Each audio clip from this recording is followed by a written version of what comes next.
Cup champion New York Islanders hockey is brought to you by Bud Light. The best has a taste all its own, satisfying but never filling. So ask for Bud Light. By the Bank of New York, the bank New Yorkers call their own. Datsun Nissan, builders of high-mileage, high-quality cars and trucks for 50 years. Available at your Datsun dealer. By the people of Eastern Airlines, they earn their wings every day. By mobile detergent gasoline, power for your everyday needs. Brought to you in part by New York, New Jersey Buick dealers. When your New York, New Jersey Buick dealers give you a price, believe it.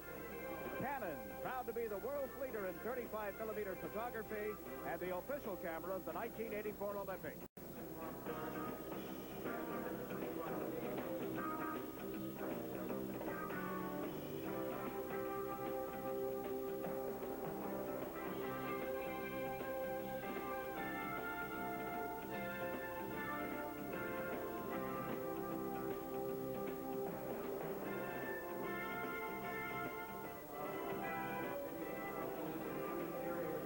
From the Boston Garden, WOR-TV presents the New York Islanders and the Boston Bruins. Hello again, everybody. I'm Jiggs McDonald. Ed Westfall is on hand at the Boston Garden, but not joining us on the opening tonight. Eddie under the weather with laryngitis. Tough battle for anybody in the broadcast business. We can only wish them well as the Islanders and the Bruins meet one another for the final time in the regular season.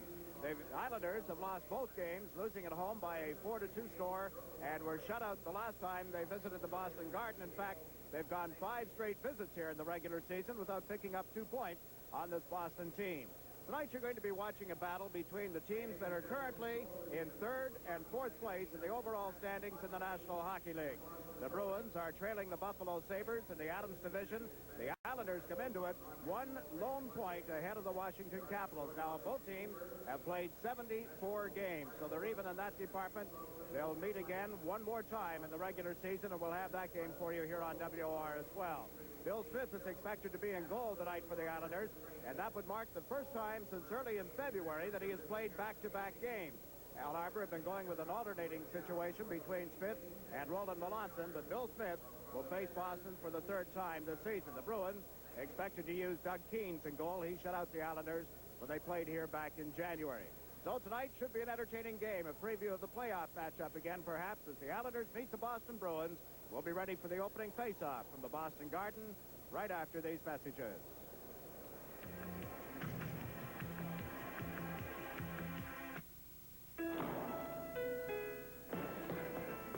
Hey, Jim.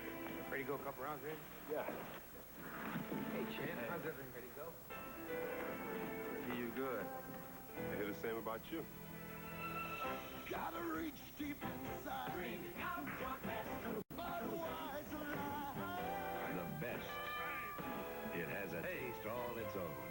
You get your chance, enjoy it. Budweiser Light. Nissan technology versus the bottom line. The challenge, create room for 5. Power for passing. Outstanding mileage. The solution, Sentra. A major value from Nissan at a sticker price of just $51.99. The Nissan Sentra. Come alive, come and drive. Major motion from Nissan. At your Datsun dealer. You know, jeans made of Burlington stretch denim with ESP aren't just jeans. They're Jeans Plus. Incredible comfort. They're Jeans Plus. A fantastic fit. They're ready for you right now in A&S Men's Department. Levi's for men jeans in Burlington's new stretch denim. Now at A&S. Terrific. Burlington stretch denim.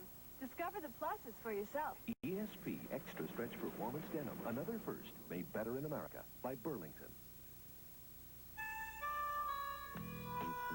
Uniroyal Laredo SR. You may never need an off-the-road tire this good. You may never need Uniroyal's off-the-road tire technology unless you also drive one place that most off-the-road tires find very uncomfortable terrain. On the road, where Laredo's ride is smooth and quiet. The all-terrain Laredo from Uniroyal. You may never need a tire this good. Sending documents for million-dollar deals across the country doesn't intimidate me.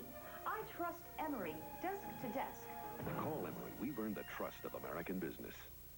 The Islanders completing their 12th season in the National Hockey League. They have a record of 5 wins, 14 losses, and 5 ties regular season here at the Boston Garden.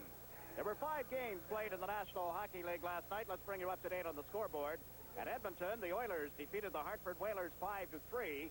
At Buffalo, the Sabres over Montreal 4-2, and Buffalo swept the 8-game series this year against the Canadiens. At Pittsburgh, it was the Penguins 3, the Toronto Maple Leafs 1. Washington with a 5-1 victory over the Minnesota North Stars, and the Caps with 93 points, the Islanders with 91.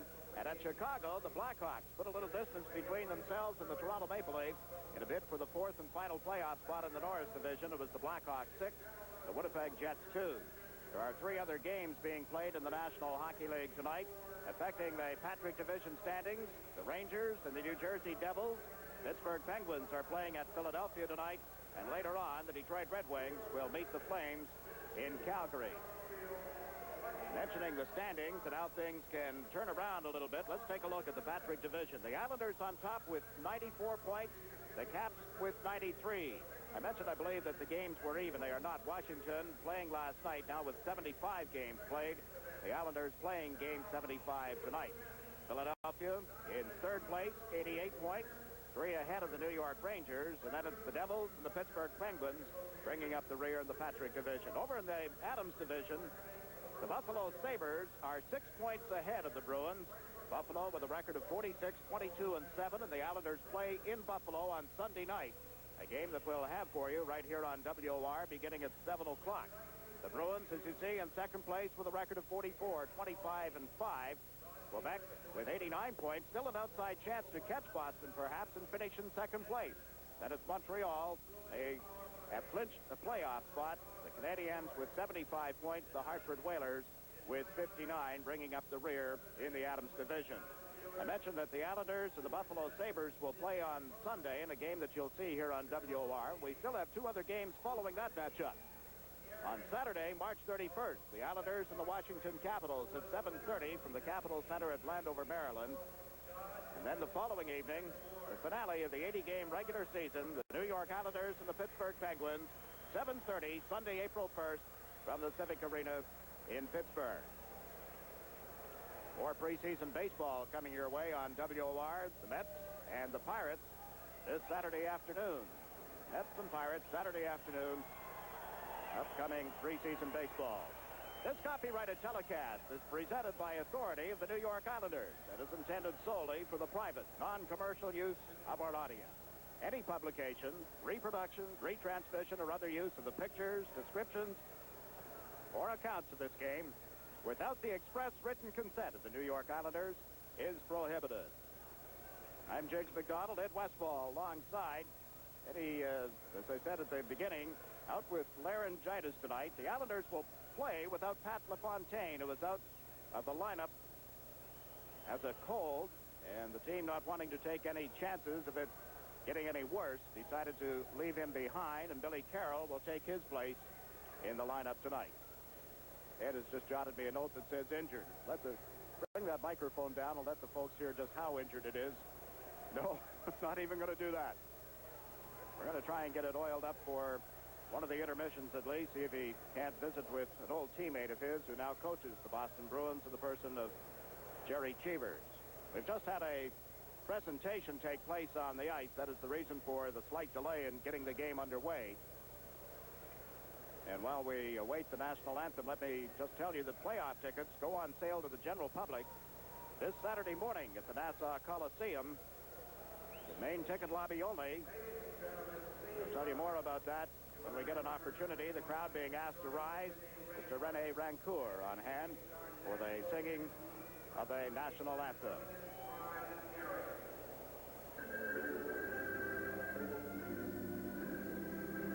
Oh, say, can you see by the dawn's early light what so proudly we hailed at the twilight's last gleaming, whose broad stripes and bright stars through the perilous fight o'er the ramparts we watched were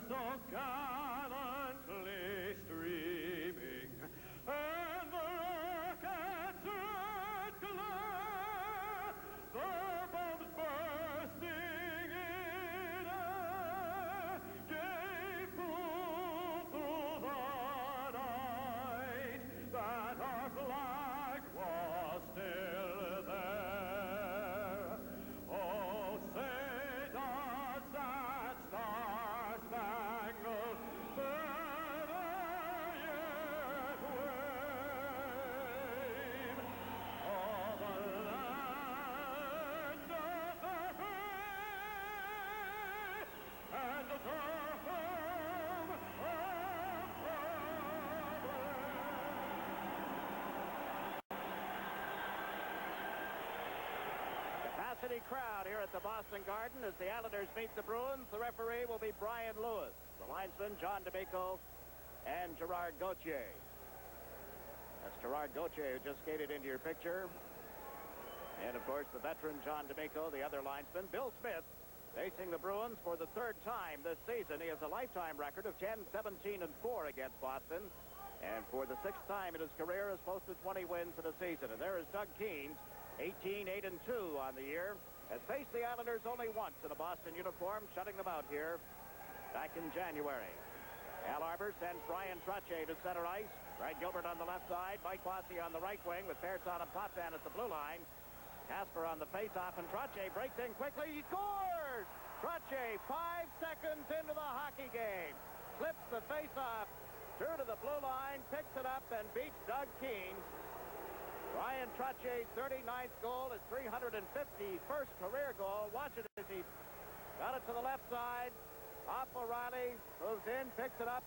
The top of the face-off circle by the outstretched glove of Keane, who was way up on top of the goal crease. In fact, out into the face-off circle. But it's 1-0. Trottier unassisted at the 5-second mark. Now the puck cleared right into the penalty box from the second draw of the game. That is not a National Hockey League record, but it is doggone close. Trottier on the draw, got it to Bossy, to Janssen, now to Langevin. Back to Thomas Janssen. Janssen to Langevin, who comes to center. The pass to Gilbert. Laid it in around the boards. Keane sets it off. Knocked it away from O'Connell. It comes right back to Janssen at the blue line. His shot steered aside by Keane. Bossy into the corner. Lays it around behind the net. Trottier chasing it with Milbury. Casper over for the Bruins. Got it ahead to Jim Nill, and he's dumped it to center ice. Langevin for the Islanders, shooting it right back in again. Milbury takes a look. Plays it to O'Reilly. Now to Nill at center. Comes over the Islander line. Can't get through the defense, and Gilbert clears the puck back into the Boston zone, and it'll go right to Keanes across the board. And sarcastic cheers being leveled in the direction of Keanes after that routine save. Here's Bork with a shot. Wide of Smith on the stick hand side, and Cinelli clears it, but not out. John Blum moves in on the right side. Blum dumps it around the boards. Flatley over on right wing now for the Islanders. Unable to clear it out. It'll be picked up by Janssen. Flatley, Brent Sutter, and John Cinelli, the forwards. Cinelli took Blum off the puck. It's picked up by Brent Sutter at center ice. Couldn't get around Barry Peterson. Peterson is checked. Flatley takes a hit from Blum as he held the puck on the boards. Continues to work for it and dumps it back of the net. Keanes plays it to the corner.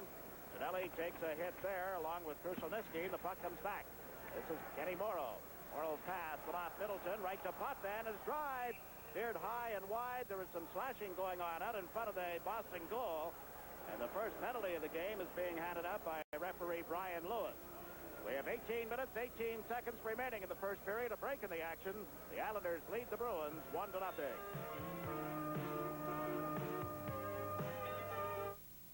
This was New York's first bank, the Bank of New York. Today, we're one of the country's most dynamic banks, a major processor of government securities and mutual funds, a leading lender to such industries as communications, construction, and utilities. Yet we've never outgrown our commitment to personal service. Only one New York bank has endured to celebrate a bicentennial, the Bank of New York, looking ahead for 200 years. That's John Blum in the penalty box. He was acquired from the Edmonton Oilers organization right at the trading deadline. Blum off for slashing. He was hacking away at Flatley in front of the net, and there's Potvin drilling it wide. The penalty to Blum called it 142. Ray Bork has cleared the puck down into the Islanders zone. The Bruins have the second-best penalty-killing team in the league. Washington is first, Boston second. The Islanders with the seventh-best power play. Both their goals prior to Trottier's opening goal here tonight have come while they had a manpower advantage against Boston. They're 2 of 8 on the season in that area. Potvin holding on to the puck. Has given it to Cinelli. Flatley moves down right wing as Cinelli comes over center and dumps it in. Milbury and Flatley go after it. Flatley to Ginelli. Couldn't get it out in front of the net. Has kicked it loose. Flatley unable to set up Brent Sutter. Gets control of it now to Potvin. Into the corner for Sutter. Back to Potvin at the left point. That's a goal, and it was off the stick of Doug Keens, and Middleton has cleared it down the ice. 1 minute and 5 seconds left in Blum's penalty time as Potvin picks up the puck. Trottier has come out with Bossy and Gilbert as the Islander forwards. Potvin at center, shot it in around the boards. Krushelnyski stepped in front of Bossy, and there's Milbury with it. Plays it to the right side for Nil. Found an opening, but it was blocked at center by Potvin to Trottier. Across to Bossy, comes in on left wing. Mike Bossy holds on to the puck. Cuts inside and shot it wide. Ersan picks it up on right wing. Into Craig Gilbert. To Bossy. Bossy trying to come out of the corner. Went to center one that hit the back of the net. Milbury around the boards. It's held in by Persson. Persson to the right side. Bossy took quite a hit from Milbury after making the play. And the team's back at 6-5. Well, not quite. 19 seconds left in Blum's penalty. Here's Trottier to Janssen. Left it around the board. Bossy goes in after it along with Trottier. Bossy comes out of the corner with it. Being watched by Nil. Gets away from him. Trying to cut in around O'Connell. They couldn't get the shot away. Lost his balance as well. Gilbert back to Persson. Teams at 6 aside as Persson shot was steered wide by Keens. Trottier slapping at it. Bossy cut through. Was upended. No penalty call, and Nil has cleared it down into the Islander zone. It'll be wide of Bill Smith, and an icing call here against the Boston Bruins. We have 16 minutes and 3 seconds remaining in the opening period. This game is coming to you live from the Boston Garden.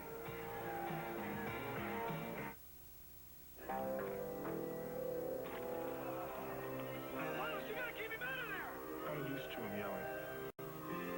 But not at me.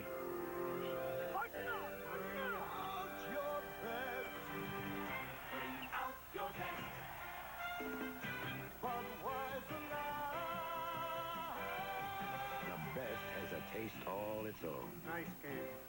Enjoy it.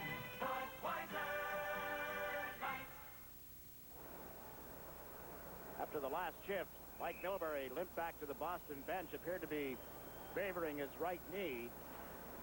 Getting some attention from the training staff. The Islanders lead 1-0 on Bryan Trottier's goal. The Bruins have cleared the puck to center ice. Fergus moves up. That's Langevin back using the left wing boards with the pass to Clark Gillies. Now to Langevin.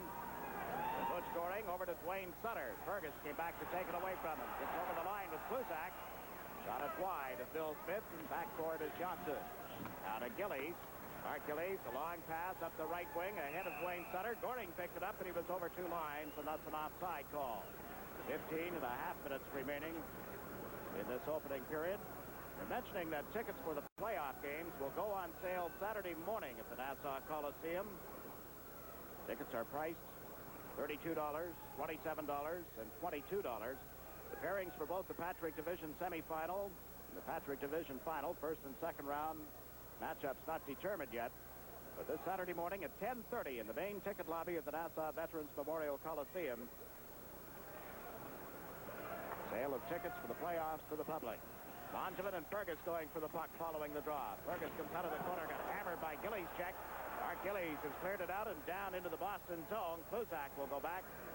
There'll be an icing call here against the New York Islanders. Trottier unassisted at the 5-second mark of the opening period tonight, right from the faceoff, making it 1-0. The Islanders unsuccessful with their power play chance. One went off for slashing. Let's take a look at the hit leveled by Clark Gillies. Of course, Bruin fans remember him from the playoffs a few years ago when he and O'Reilly squared a couple of times. And there he ran into Tom Fergus. Fergus having another pretty good season for the Bruins. 23 goals, 33 assists. Only 10 penalty minutes. Bruins have had an awful lot of injuries this year. Their total is somewhere in the neighborhood of 300 man games lost through injuries, illness. 253 total games that they have lost. People, or at least players. Billy Carroll is out for the Islanders. Cleared it, but not out. There's Fergus for the shot. 6 save by Smith. Big rebound. Carroll picked it up. The back of the play. Tripping penalty to Stephen Persson. A holding penalty, rather. Persson for holding. So the Bruins will have a man of power advantage coming up. We'll return to the Boston Garden right after this message. Nissan explodes interest rates on trucks. Now get low 8.8 annual percentage rate on any new Nissan truck. 8.8%. You can save up to $600 on Nissan's lowest sticker price truck, up to $1,200 depending on the model and options. 8.8% is the lowest factory-sponsored truck financing around, but it won't be around long. 8.8%. Major savings on major motion. From Nissan, only at your Datsun dealer. Look at the penalty. Stefan Persson putting the grip on Bork at the side of the net. And Boston with the power play. Persson for holding at 4:52. Trottier has just picked up the puck and cleared it down the ice. Billy Carroll comes out to replace Trottier. Bourne goes into forecheck. Potvin and Morrow together on defense as Bork plays it to the left side. O'Connell comes over center ice. Shot it around the boards. It rolls off the boards, on and off the mesh. Back to the net. Potvin battling for it. Middleton picks it up. Comes out in front of backhander is high and wide. Peterson back to the point for Bork. That's the shot go. It was blocked in front, hitting Crowder. Bob Bourne feeds it up to center ice where Billy Carroll is unable to knock it away from Bork. Peterson shoots it back in. High off the glass. O'Connell comes in after it. Mike O'Connell takes a look. Send it to the point for Bork. That's the shot goes. Fifth to save. Middleton on the rebound. And hit Potvin. And Carroll has cleared it down the ice. 1 minute remaining in the penalty to Persson. As Goring, forechecking, has knocked the puck away from Kluzak. O'Reilly around to O'Connell. Mike O'Connell gives it to Middleton at the Boston line. Center ice, back to O'Connell, to Peterson on right wing. To Middleton, who took it off his skates, goes to the corner, centered one, knocked down. It's loose and batted wide by O'Connell. Middleton's shot to a screen was tipped. O'Reilly couldn't get it away, and the Islanders successful in clearing it down the ice. Gord Kluzak waits for his teammates to come back. Bourne is out to forecheck along with Brent Sutter at the moment. Hugging it into center ice is Fergus. Shot it wide of Bill Smith. Bob Bourne hustles back, taking off the puck.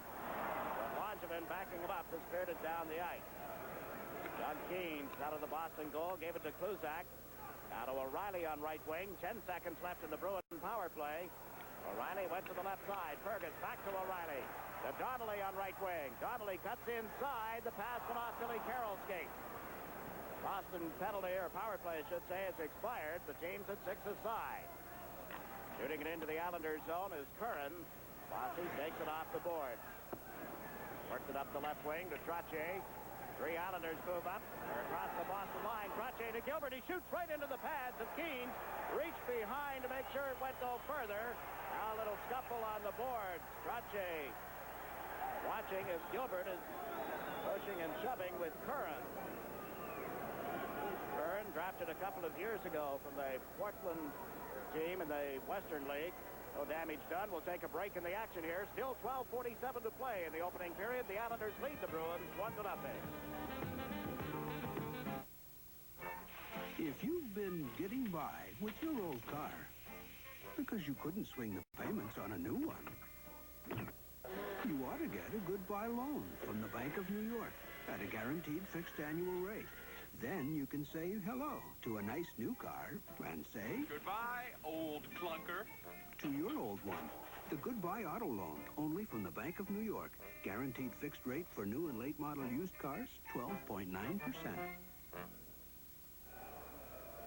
As we come back to the Boston Garden, you had another look at Keynes. The pads pulled together, blocking the shot from Greg Gilbert.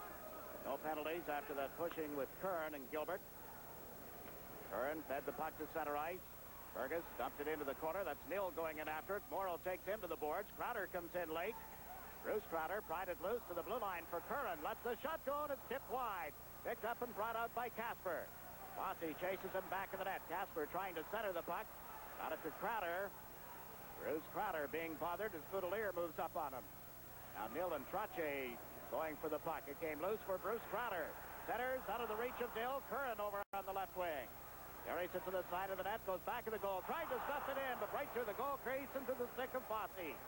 Bossy down the right wing, big slap shot from the point, pad save by Keynes. Curran was back to clear the rebound for Boston. Took a hard hit from Greg Gilbert. In the meantime, Casper into the Islanders' zone. Potvin took him out on the board. Bruce Crowder unable to center the puck.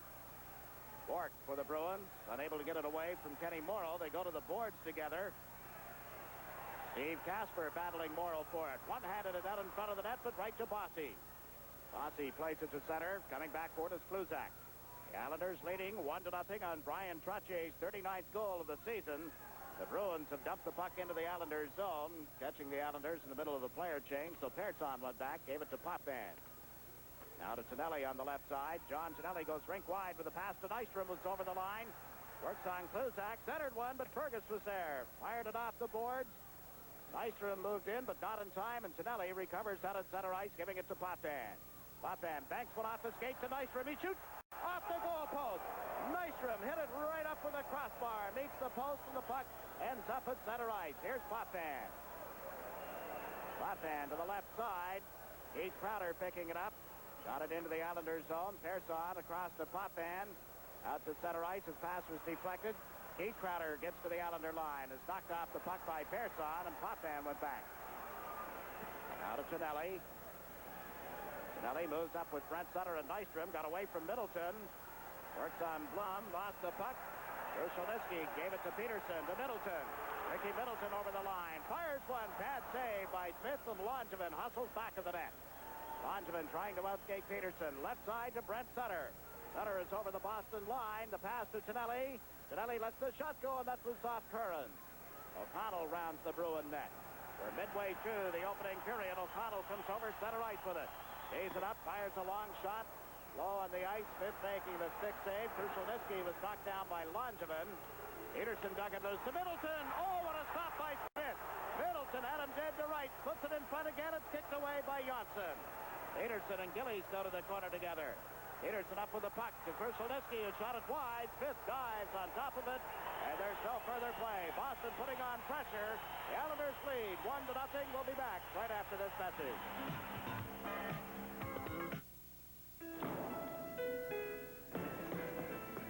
Hey, Jim. Ready to go a couple rounds, eh? Yeah. Hey, Chan. How's everything ready to go? I hear you good. I hear the same about you. Gotta reach deep inside. Bring out your best. Budweiser Light. The best. It has a taste all its own. You get your chance. Enjoy it. Budweiser Light. Good end-to-end action here. Bob Nystrom got away from Kluzak. His shot up on Keens to the left side off the goal post. Now Middleton with a shot. Smith stuck the right pad out, but it had come off the post. It appeared to hit the pad originally, but on that replay, you see it coming back from behind Billy Smith. It's still 1-0. Peterson knocking the puck down in the Islanders' zone. Couldn't get it to Middleton. Here's O'Connell, the blue line, and he elected to work it around the boards. Krushelnyski centered. Middleton to Kluzak, and he shot it high. Smith knocks it down, dives on top of it, and there's no further play. We have 9 minutes and 31 seconds left. Period number 1 here at the Boston Garden as you look at 33-year-old Bill Smith in the Islander goal. He used to have a shots on goal clock at the Boston Garden, but no longer. Smith didn't have a whole lot of work to do in the first 5 minutes. Then the Bruins came to life. Boston, I'm told, with 9 shots. The Islanders with 7 to this point. The only goal, Trottier at the 5-second mark. Trottier facing off with Peterson. The draw went back to Smith, who steered it aside for Bourne. Into center ice, right side to Nystrom. The play broken up. Bourne recovers. Gave it to Morrow. Now to Potvin. Billy Carroll has come out to replace Trottier as Bourne got spun around at center ice. Nystrom gets over the Boston line. Nystrom on his off wing, trying to get around Bork. Centered, and Carroll shot it wide. Bork and Nystrom to the corner. Bourne comes into forecheck as well. They tie up the puck for a face-off to the left of Doug Keens. What a story Keens has been. Free agent goaltender. Boston signed him in the offseason.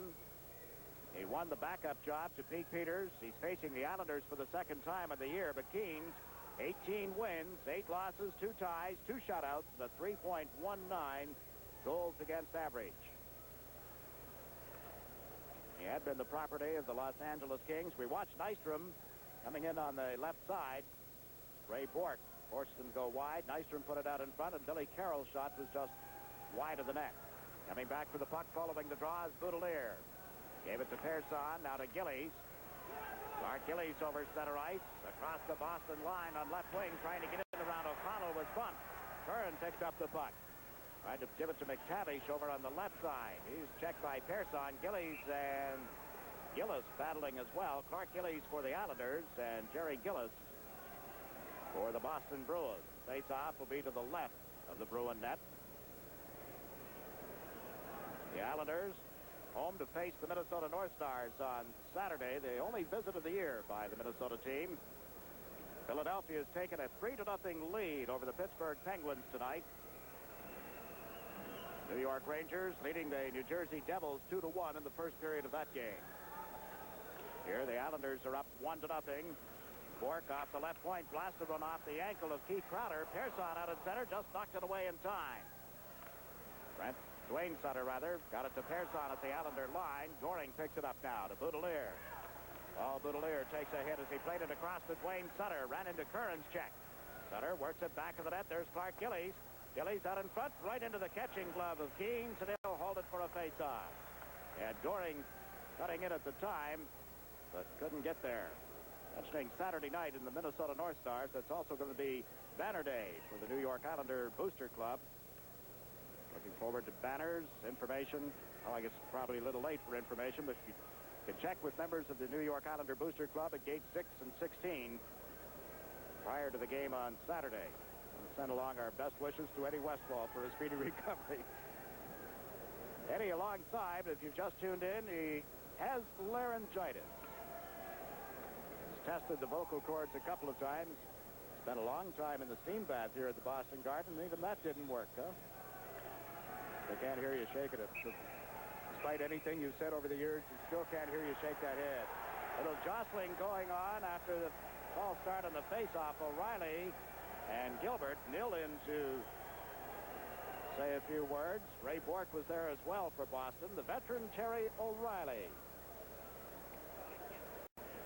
had a shoulder problem. The Bruins people still maintain that he cannot shoot the puck as well as he normally does. Can't lift that arm.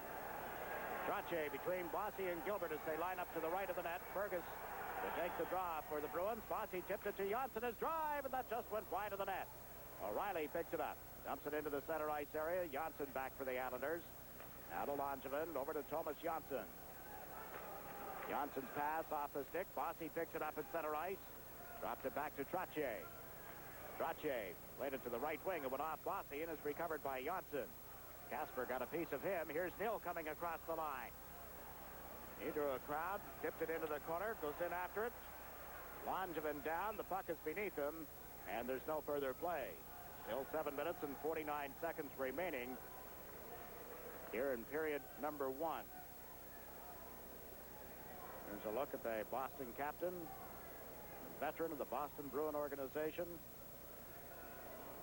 I guess really about the last link to the Stanley Cup years. O'Reilly came the following year after the last one, right?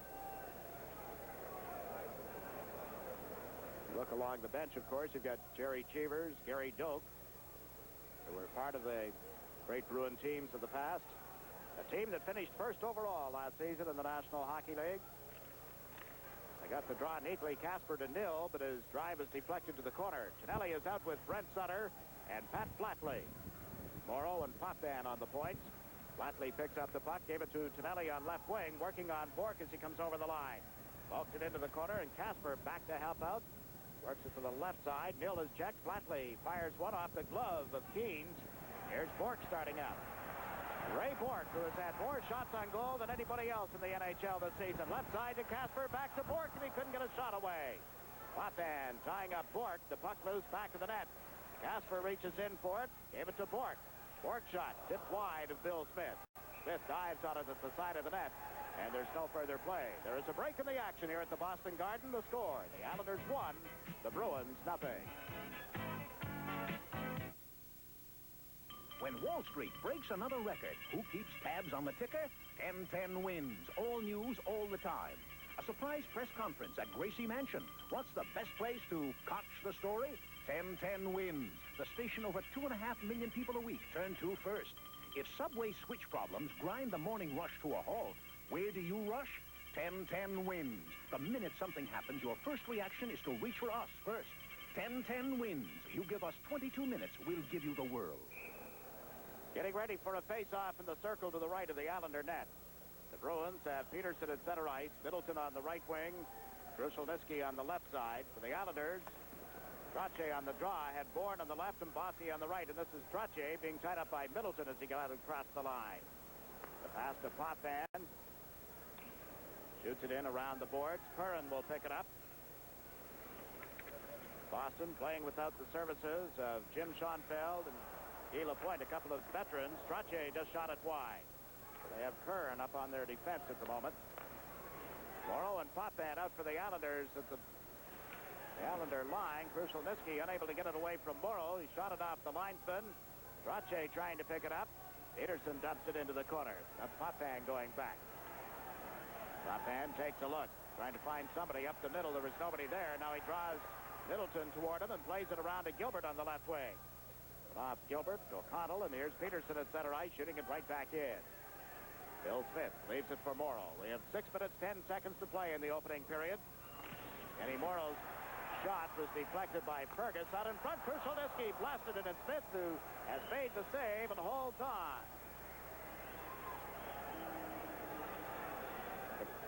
Look at a couple of all-stars out there as we take another look at this play developing in the Islander end of the ice. Kenny Morrow's clearing attempt. Hit Fergus, went to the corner. Krushelnyski trailing the play. And there's the save by Bill Smith on the short side. Watching Middleton and Bossy tonight, a couple of the best right wingers in the league. Each of them with 45 goals coming into this game. Middleton, 50 assists for 95 points. Bossy with 66 assists, giving him 111 points. Pearson coming back for the puck. Around the boards, Keith Crowder, bumped by Boudelier. Now Donnelly hit hard by Trottier as he went after the puck. Collision in the goal crease as the Islanders move up right wing. Here's Nystrom. Puck knocked away from him, taken by Bork to Blum. John Blum to Fergus. Back to Bork. Bork comes up the middle, goes to the left side. Dave Donnelly unable to get it across to Keith Crowder, who's been tied up by Billy Carroll, and the Islanders cleared up the right side, just out of the reach of Nystrom. Not far enough for icing as Blum was back. John Blum bumped by Nystrom. Bork came back to pick up the puck. Gave it to Fergus. Over center ice with Keith Crowder. Fergus shot it wide of Smith, a loose puck. Fergus and Crowder in after it. Now comes back to the blue line. Kluzak dumps it into the corner.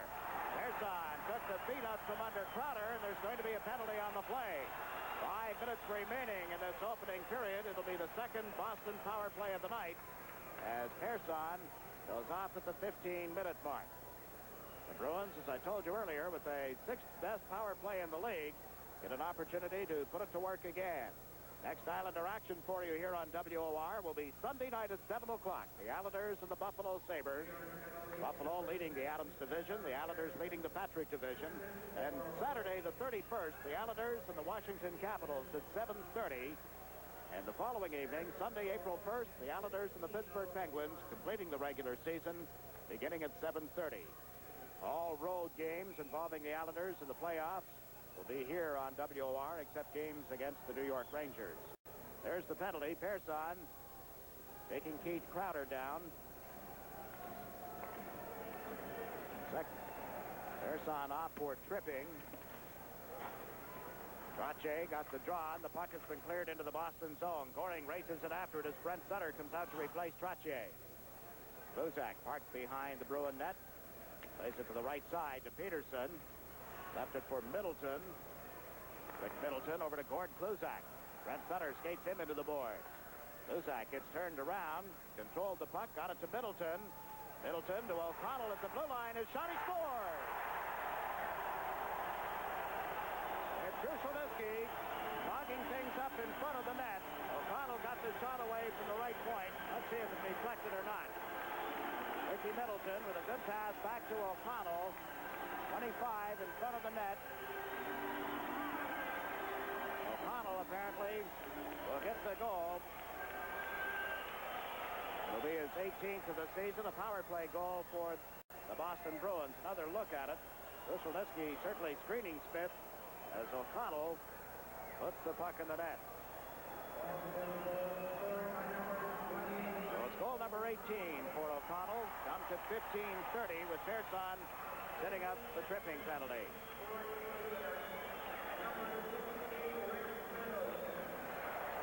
Middleton gets one assist. Slusak will get the other. So we're tied 1-1 with 4 minutes and 20 seconds left in the opening period. Flatley is across the Boston line.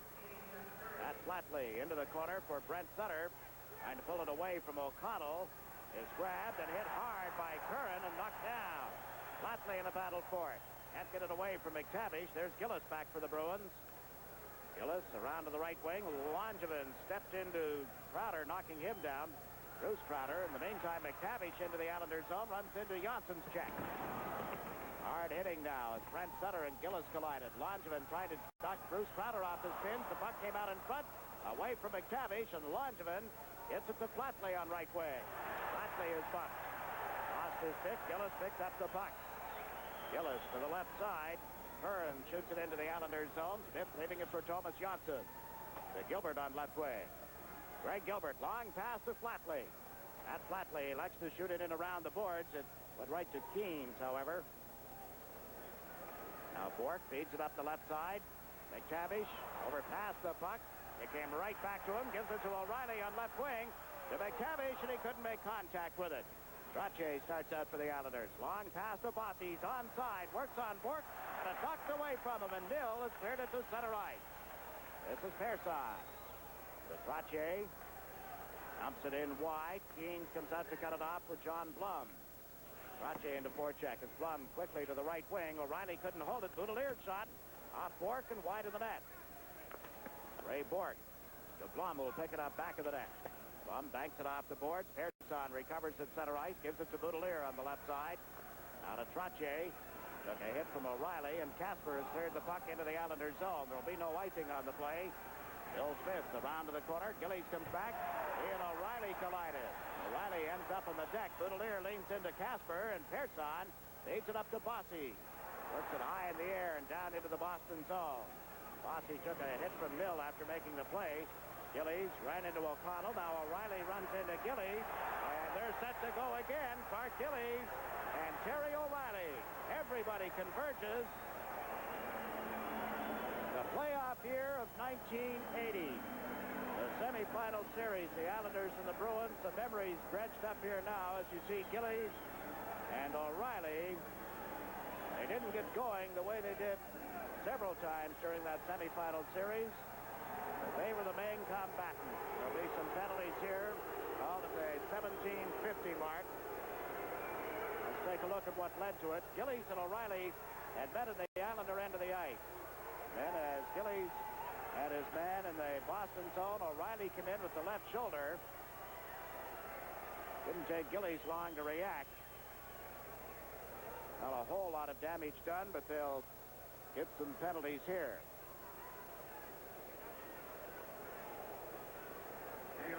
There's Clark Gillies.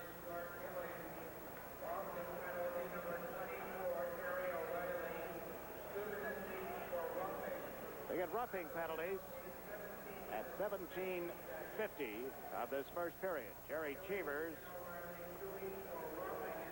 talking to linesman John D'Amico, who's come back along the boards at the Boston bench. Bob Bourne and Al Arbor talking it over at the Islander bench. The score tied on goals by Bryan Trottier for the Islanders, Mike O'Connell for the Boston Bruins. Islanders orthopedic surgeon Dr. Jeff Binkoff asked us to send along best wishes for a speedy recovery to Janet Spector, good Islander fan. Tuned in to WOR tonight, checking out the Islanders and the Bruins. Slusak with the puck back of the Boston goal. Scoring and Dwayne Sutter were forechecking. Slusak gave it to the left wing. That's Casper coming over the Islander line. Drop pass to Slusak.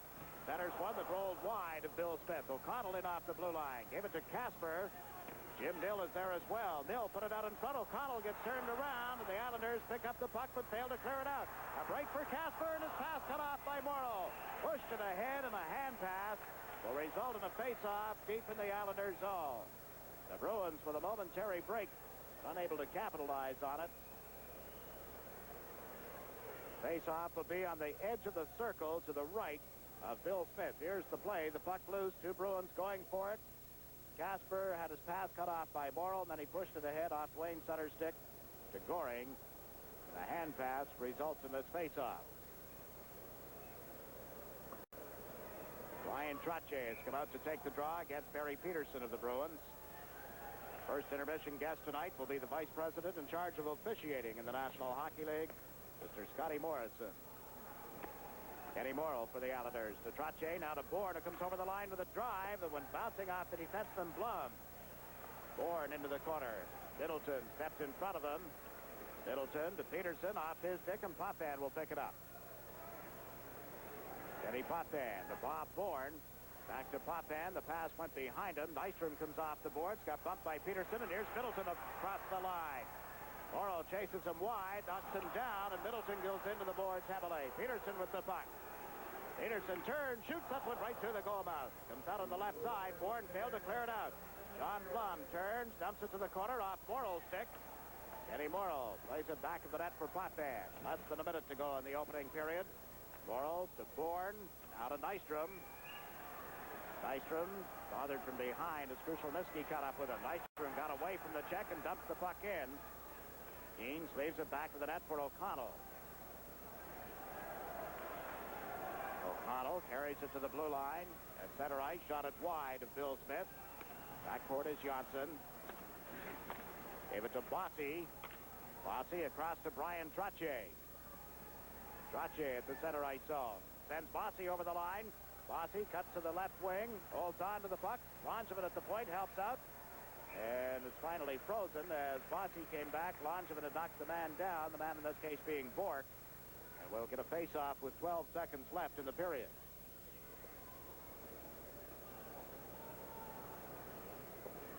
Trottier, Bossy, and Bob Bourne remain out on the ice for the Islanders. Now Bourne comes back. Langevin moves up on the left side as you see him at the bottom of your picture. The other defenseman will be Thomas Johnson. 3 seconds remaining in the penalties to Clark Gillies and Terry O'Reilly. Each off for roughing. Trottier pulled the puck away from Casper to Langevin to Johnson. Shoots it into the Boston zone. The team's at 6 aside again. Time running down in this opening period. Bluzak took a look at the clock. Fires a long shot that bounced wide of the net as the siren sounds. Ending the opening period. Bill Smith heads for the Islander dressing room. The only one to beat him was the power play goal by O'Connell. He was tested a couple of times, got some help from the goalpost at the other end of the ice. Keens a little shaky on the first shot. Another one that went off the goalpost as Nystrom ripped one that beat him, but hit the post up at the crossbar. So they head for the dressing room after one period of play here at the Boston Garden, where the score is tied. The Islanders won, the Bruins won. Back with a recap of the opening period right after these messages.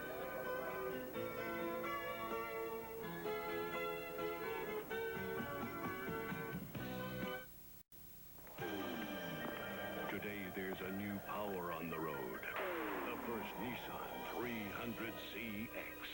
3 liters of fuel-injected turbo-thrusted V6 motion, 200 horses strong.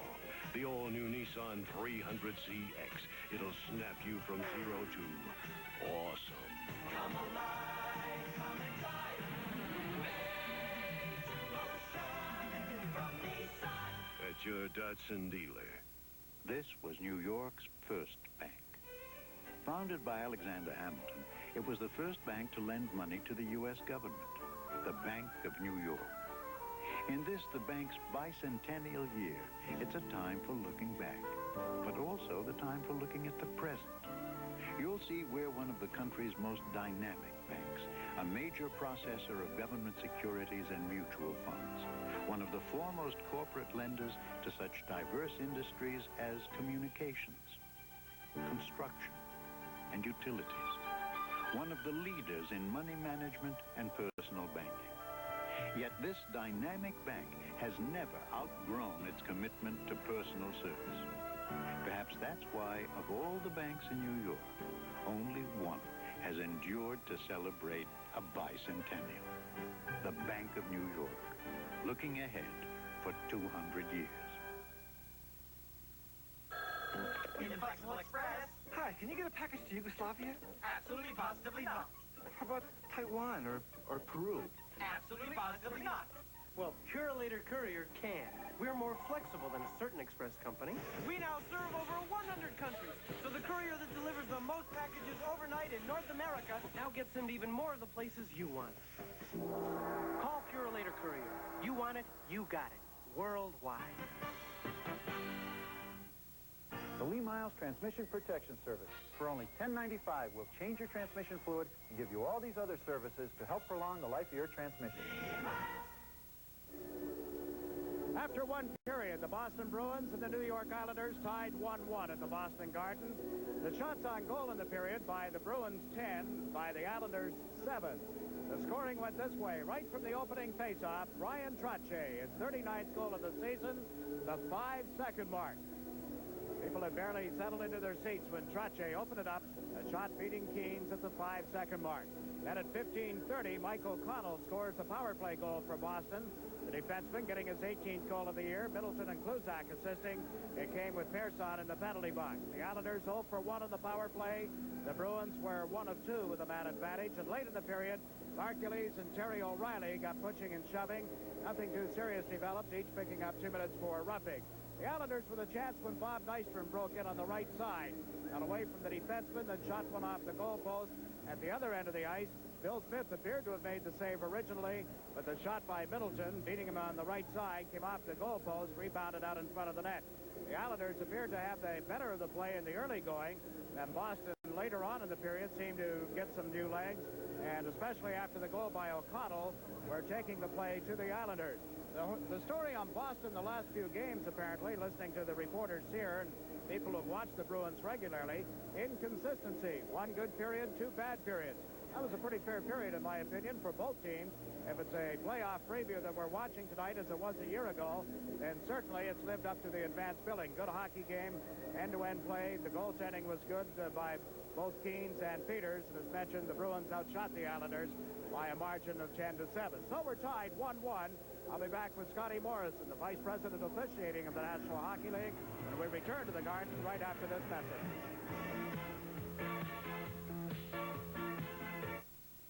At last, one airline has done something unique for America's senior citizens. For only $1,199 each, we can travel anywhere Eastern flies in the U.S. for a year. So we're going to visit our niece in Boston, our kids in L.A., and dear old mom in Florida. If you're 65, you qualify. Your Get Up and Go passport also entitles you to major discounts at participating hotels. Call Eastern or your travel agent for details. Eastern's Get Up and Go passport. It was worth waiting for.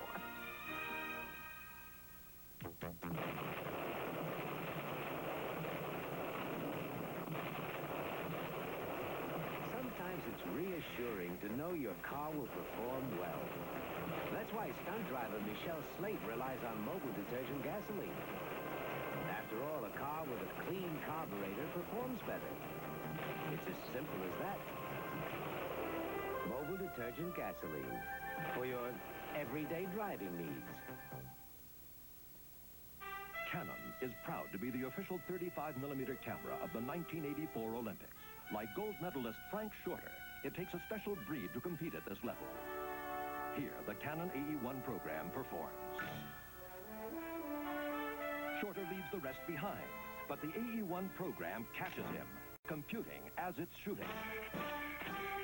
And it practically runs itself, even with the flash. Canon's AE-1 program, so advanced, it's simple. For Bola wines, Franco Bola. Why do so many people prefer my Suave Bola to other fine white wines? Taste. Not just exceptional taste, but exceptional taste every time the wine is served. That is why I make sure that our Suave Bola tastes crisp, dry, smooth, always. After all, when you're a Bola, you don't let your friends down. You can always trust the taste of a bola. Leave right after. Back at the Boston Garden, the New York Islanders and the Boston Bruins are tied 1-1 at the end of the first period. I'm Jiggs McDonald, Ed Westfall out of our WOR lineup tonight because of a bout of laryngitis. And the guest, the vice president in charge of officiating in the National Hockey League, used to refer to him as a supervisor, the chief referee, and almost anything else, Scotty Morrison. Scotty, what brings an individual with the job of your description to a hockey game in Boston where you've got some senior people working? What are you looking for? Well, just like anything else, Jiggs, we're getting ready for the playoffs. And this week, for example, I was in Montreal on Monday and Washington last night, or New York on Tuesday, I should say, Washington last night, here tonight, and Toronto on Saturday night. So we're watching these fellows, whether they're senior or our junior people, just watching for little things that we may talk about and then have them up and ready just like the clubs for playoffs. Come playoff time, not all officials, referees, or linesmen get to work. What determines who gets to work in the playoffs and who doesn't? It's strictly rating and performance, Jiggs. I sit down with my management team about 4 or 5 times a year, and we do a complete, what we call a staff evaluation and rating. And then we're starting off in the playoffs. For the preliminaries, we have 10 referees and 18 linesmen. Then we drop quickly to 10 linesmen and 8 referees, go down to 6 and 8, and then for the finals, we select our best 3 referees and our top 4 linesmen. Probably ruined some friendships that way too, huh? Well, no, I think by now, Jiggs, they understand that it's performance. Sure, they're unhappy when they're not selected, and we wouldn't want it any other way. I wouldn't want an official coming up and saying that, you know, he was happy he wasn't selected. So they understand that while experience is very, very important, and so is seniority, it's the performance throughout the year that really determines it. Scotty, how do you react to criticism, both print media, electronic media, that there's inconsistency in the officiating in the National Hockey League? What's your reaction? Well, Jiggs, I think if we could coin another phrase other than inconsistency, I'd be a little surprised. But I think sometimes the charge is an accurate one. Other nights, I don't think it is. I think that what some people might consider to be inconsistency, I think maybe the official is using good judgment. It's a good competitive game. You don't see the players complaining at all. They understand that the referee wants to let them play, providing they're going to stay within the rules. And they understand that penalty in the first period, a lot of people say if it's a little trip in the first period, it should be a little trip at the 19-minute mark of the third period. You and I and everybody else connected with hockey knows that the game isn't played that way. And it's something that we try very hard to overcome by the use of videotapes and training seminars. I don't think we're ever going to succeed to where everybody's going to say, you have the most consistent officials in professional sports. Well, I don't think that day will ever come either, Scotty. Let me ask you this. Every year there seems to be a new little wrinkle, something changed in the rules. I know there's a rules committee, which you're a part of. Certainly your officials have some input, too. What type of things are you working on to change the game or rule changes for the future? Maybe not next year, but down the road a little bit. Well, there are a lot of little things, Jiggs. There's nothing really major this year. One of the concerns, just for an example, one of the concerns at the general manager's meeting is that there's a lot more players now wearing the eye protector, or the face shield. And they feel that sometimes when those players are the instigator of a fight, that perhaps with that face shield they should either be made to take the helmet off, or if they're clearly the instigator and the aggressor, then with a face shield on, perhaps they should get an extra minor penalty. Now, that's just one of the things that has come up for a suggestion. The main rules meeting, of course, will take place in June, but there really isn't an awful lot on the slate this year. What about the possibility of doing away with the red line? Has that been discussed recently? No, that hasn't come up at all. One of the things that I'm sure you'll be interested in is it's been up twice now, and I'm very interested in seeing how the NFL approach it, I should say, and the Canadian Football League, and that is the use of video replays for example, in scoring of goals during the playoffs. We won't use it this year, but it's under serious consideration that the referee would have, if it was his decision, if he's blocked out on the play and the linesman can't help him and the goal judge really can't help him, that he would have the use of going to a video replay. Whether that's going to come or not, Dick, there's a lot of things to take into consideration before it becomes fact, but it's something that we're seriously talking about. That would be used only in the case of a goal being scored or questionable goal being scored. Nothing to do with penalties or that type of thing? No, sir. Nothing to do with even offsides or an offside pass that results in a goal. Just simply goal in or not in. Well, of course, the precedent has been set in the NC2A playoffs. I believe it was a week ago in some regional play. The officials wanted to know who had committed the foul and went to the replay monitor. The game is changing, Scotty. We've told you for years. The broadcasters have been right. You're finally coming around to it, huh? Well, let's take the game in St. Louis where that puck went in behind the back from behind the net. Yeah. Andy Van Helleman, one of our top officials, was convinced it went in the front. Now, if there was a real protest on that, and he said, all right, if you really think, he would look at it, and obviously having seen that on the replay, he would then rule no goal. Any thought given to allowing the coach or general manager to ask for a videotape replay a limited number of times in the course of the game? That has been talked about. One call per game, the same as the one timeout. There's a lot of things being suggested along that lines, but I guess camera angles and the various number of rinks that we're in, Jiggs, that's probably the biggest problem we're facing right now. Well, you can tell them any game they're working where Eddie and I are on hand, they can just check with us, okay? Just ask you and you'll give us the answer. Scotty, we're always there to help. I appreciate you coming by. Thank you for the visit. Nice chatting with you, Jiggs. Scotty Morrison, the vice president in charge of officiating in the National Hockey League. The Islanders and the Bruins are tied 1-1. We'll return to the Boston Garden right after this message.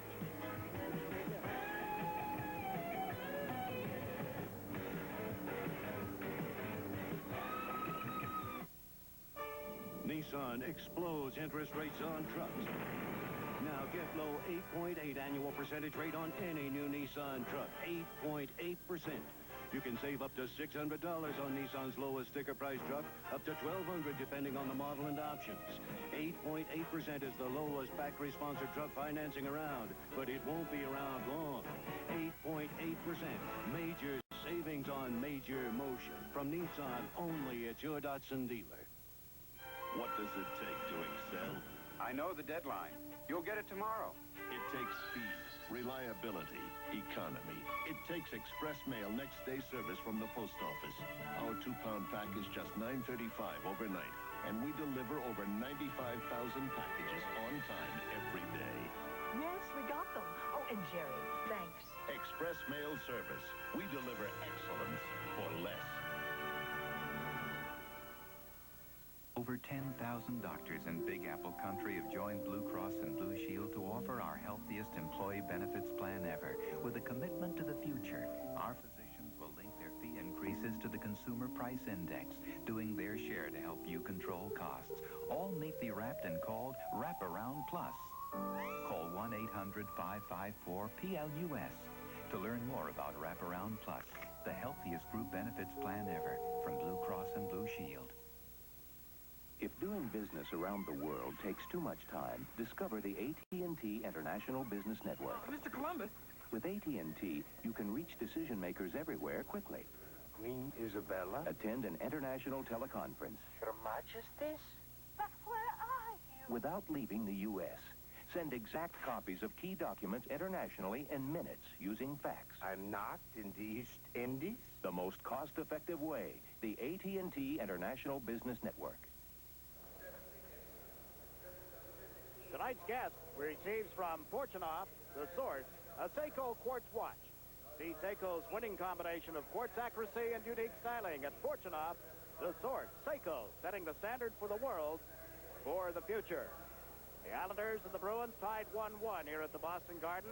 This Saturday morning at the main ticket lobby in the Nassau Veterans Memorial Coliseum, playoff tickets go on sale to the general public. This Saturday morning at 10:30. A total of 7 home game tickets will be sold for the first 2 rounds. They'll be sold only in the main ticket lobby. The bracelet system may be imposed at the discretion of the Nassau Coliseum security director. But I remind you, the ticket prices will be $32, $27, and $22 per ticket. Strip of 7 for the first 2 playoff rounds. A goal by Bryan Trottier at the 5-second mark opened up the scoring tonight. And O'Connell with a power play goal at 15:30 for Boston tied it. Pearson sitting out a holding penalty at the time. The Islanders defending the goal to the left. The Boston Bruins the goal to the right as we get ready for the second period. I'm Jiggs McDonald at Westfall with laryngitis tonight.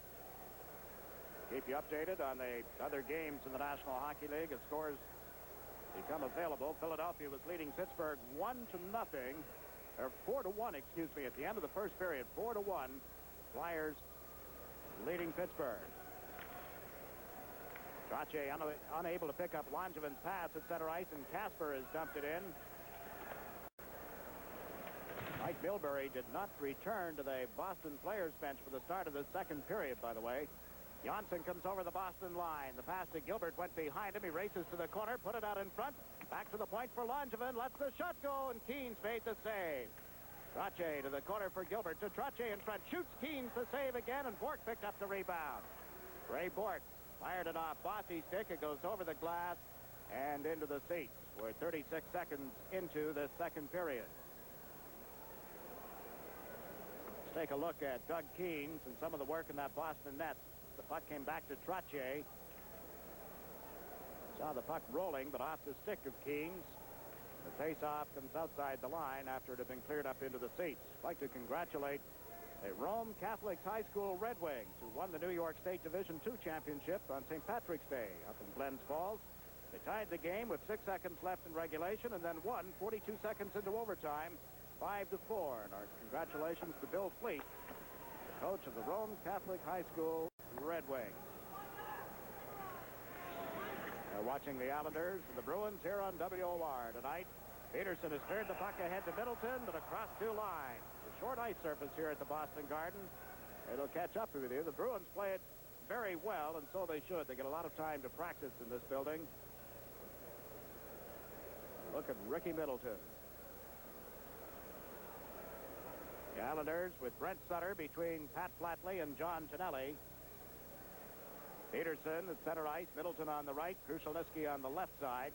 The puck came back to Kern. He gave it to O'Connell. Cross to Kern. Kern up to Krushelnyski. Over the line. Holds on to the puck as he goes in on left wing. Middleton was knocked down in front, and there'll be a penalty coming up. John Tonelli took the feet out from under Middleton. So the Bruins get an early power play chance here in the second period. A break in the action with the score tied 1-1.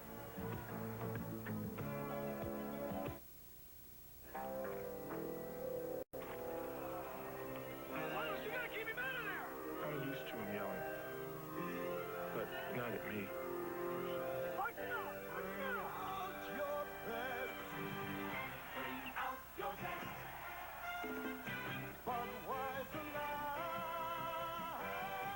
The best has a taste all its own. Nice game.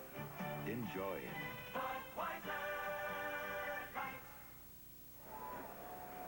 John Tonelli in the penalty box. A hooking call at the 1:10 mark. Third power play of the game for the Boston Bruins.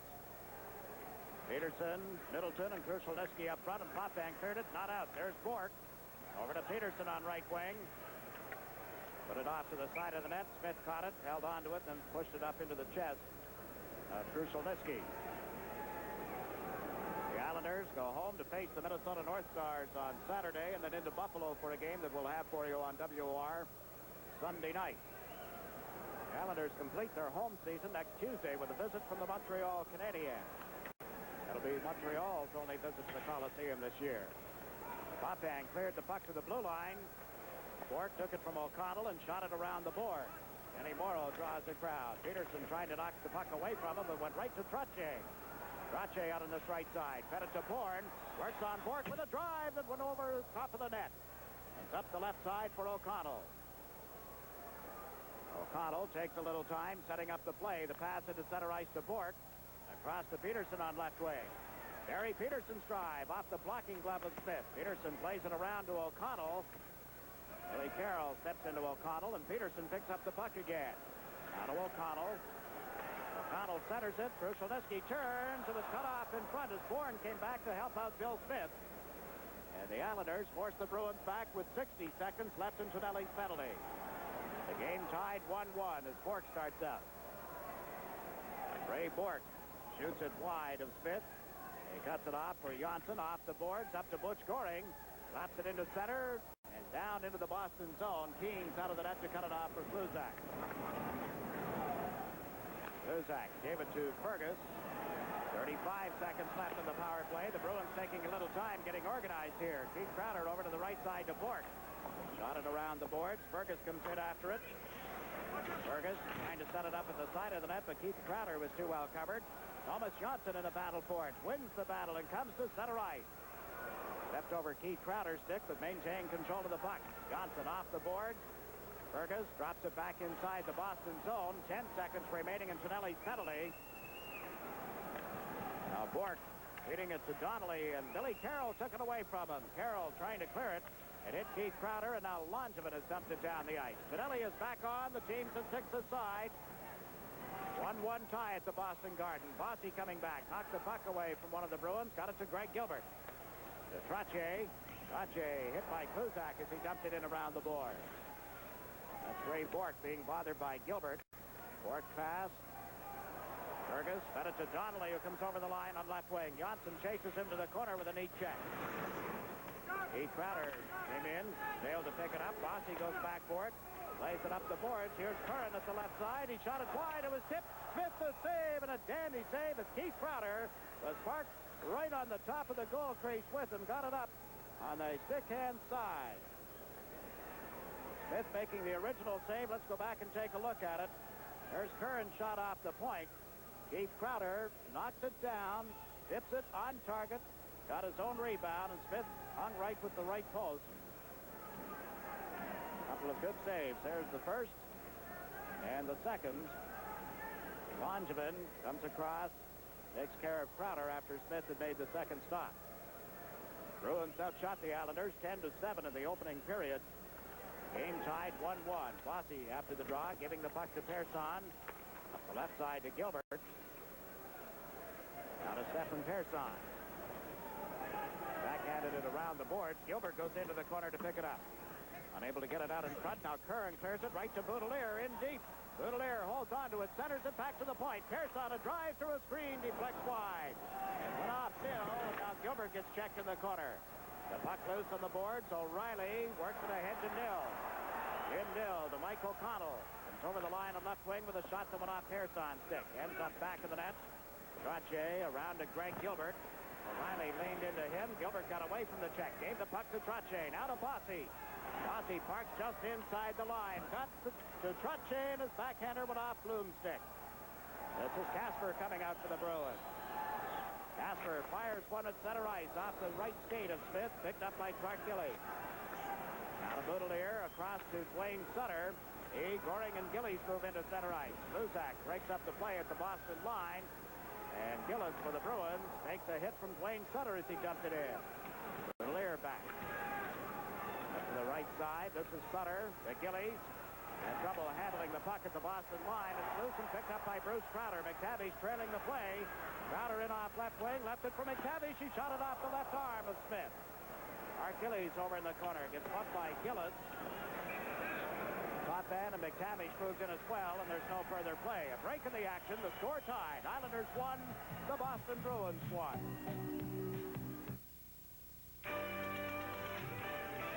Nissan technology versus the bottom line. The challenge, create room for 5. Power for passing. Outstanding mileage. The solution, Sentra. A major value from Nissan at a sticker price of just $51.99. The Nissan Sentra. Come alive, come and drive. Major motion from Nissan. At your Datsun dealer.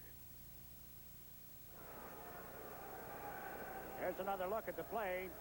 McTavish coming in to pick up the puck after Crowder had carried it in. Got it off the arm of Smith. Throws it to the corner to the left, and that's where the faceoff takes place. Puck went back to the right point. Bork's shot was deflected. Bryan Trottier feeds it to the right wing. That's Dwayne Sutter for the Islanders. Sutter's long shot wide of Keene. It's up the wing, recovered by Bork. Dwayne Sutter knocks it away from him. Now Bork fires it off the board. He ruled that Langevin could have played it. And the Islanders back quickly. Langevin and Johnson on defense. Johnson slaps it around to left wing, picked up by Clark Gilly. Lost the handle on it at center ice. Langevin over. Can't knock it away from Bruce Crowder into McTavish. McTavish chased to the corner by Goring. McTavish twisting and turning. Trying to get away from the check center. There's Crowder, and he fired it off of Smith. Crowder all alone in front. Smith got the catching glove up to block it. Now Gillis with a backhander into the skates of Johnson, and the puck came loose for Clark Gillies. The Butch Goring who crosses the line. Dumps it in around the board. Keens cuts it off back of the net. Played it high up the right wing for Bruce Crowder. Bruins move up 3-on-3. Bruce Crowder over the line. Gillis heads for the net. The pass was there, but Johnson knocked him off his pins, and Johnson will go off for holding. Another Boston power play coming up. We'll take a break. The score is tied 1-1 at the Boston Garden. This was New York's first bank, the Bank of New York.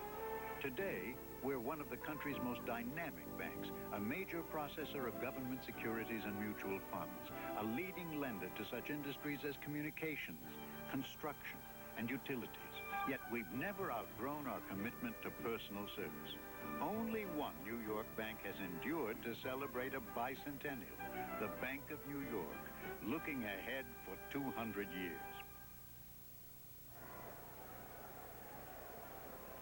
Well, let's go back just a moment ago when Bruce Crowder had a great opportunity. Smith raises the arm, but it came off the post. It got by him and hit the post. Now here's where Thomas Johnson took his man down, spun him around. The holding call on Johnson as he took Gillis down will give the Bruins their fourth power play chance of this game. Boston coming in tonight with a sixth best power play in the league. Potvin has just cleared at the length of the ice. The only Bruins goal came when Pearson was sitting out a holding penalty back in the first period. So 1-1 tie as O'Connell comes down left wing, slaps it around the board. Smith cuts it off. Potvin being chased by Keith Crowder as he came out and cleared it into the center ice zone. O'Connell and Billy Carroll into forecheck. O'Connell up the right side. Peterson across to Middleton on left wing. He's into the Islanders zone. Puts on the brakes. Waits for some help to arrive. The pass to Peterson. He was too well covered. It's picked up by Keith Crowder. Crowder takes a look for the right point. O'Connell to Kluzak. Into Peterson. Turns in front. The pass went over the stick of Middleton, and Bourne slaps it off the boards and into center ice. 1 minute, 6 seconds remaining. Peterson starting out for Boston is checked. Goring got the puck to Brent Sutter. Sutter having trouble getting it to the stick. It's turned around. Peterson breaks out of his own zone, comes to the Islander line and dumps it in. There's Donnelly over in the right wing. Slapped it into the corner. Langevin back for the Islanders. O'Reilly unable to knock it away from him. Brent Sutter clears it around the boards. It's picked up by Peterson. Centers. O'Connell faked it, let it go, and it hit Brent Sutter. Rebounded to center ice. 33 seconds left in the Boston power play. O'Connell across the board. Moves down the right wing into the Islanders zone. Bumped on the boards. Got away from Langevin. Out straight through, and Smith cuts it off. It's cleared out of there. 20 seconds left in Johnson's penalty. Tom Fergus starts out for Boston. Carroll and Bourne move up. Fergus over the line. Drops it for Nil into the corner to Fergus. Fergus goes back to the net. Smith came out, knocked it off his stick. O'Reilly trying to center it from back of the goal. Now to Fergus. Fergus works his way into the corner. Comes off the boards. Over to Bork. Teams at 6 aside. Bork shot. He scored! Bork, just as they got back to even strength, Ray Bork puts the Bruins on top. It is not a power play goal. Let's look at it again as the Bruins controlling the puck. On it over to the point. This is the left point. Watch the players in front of the net. It may have been tipped by O'Reilly, but Bork got the shot away, and then it goes in off the arm of Bill Smith. Another look at it. The pass across to Bork at the left point. O'Reilly reaching out. It appeared to drop at that point. The Bruins take the lead. The goal will be at the 8:33 mark.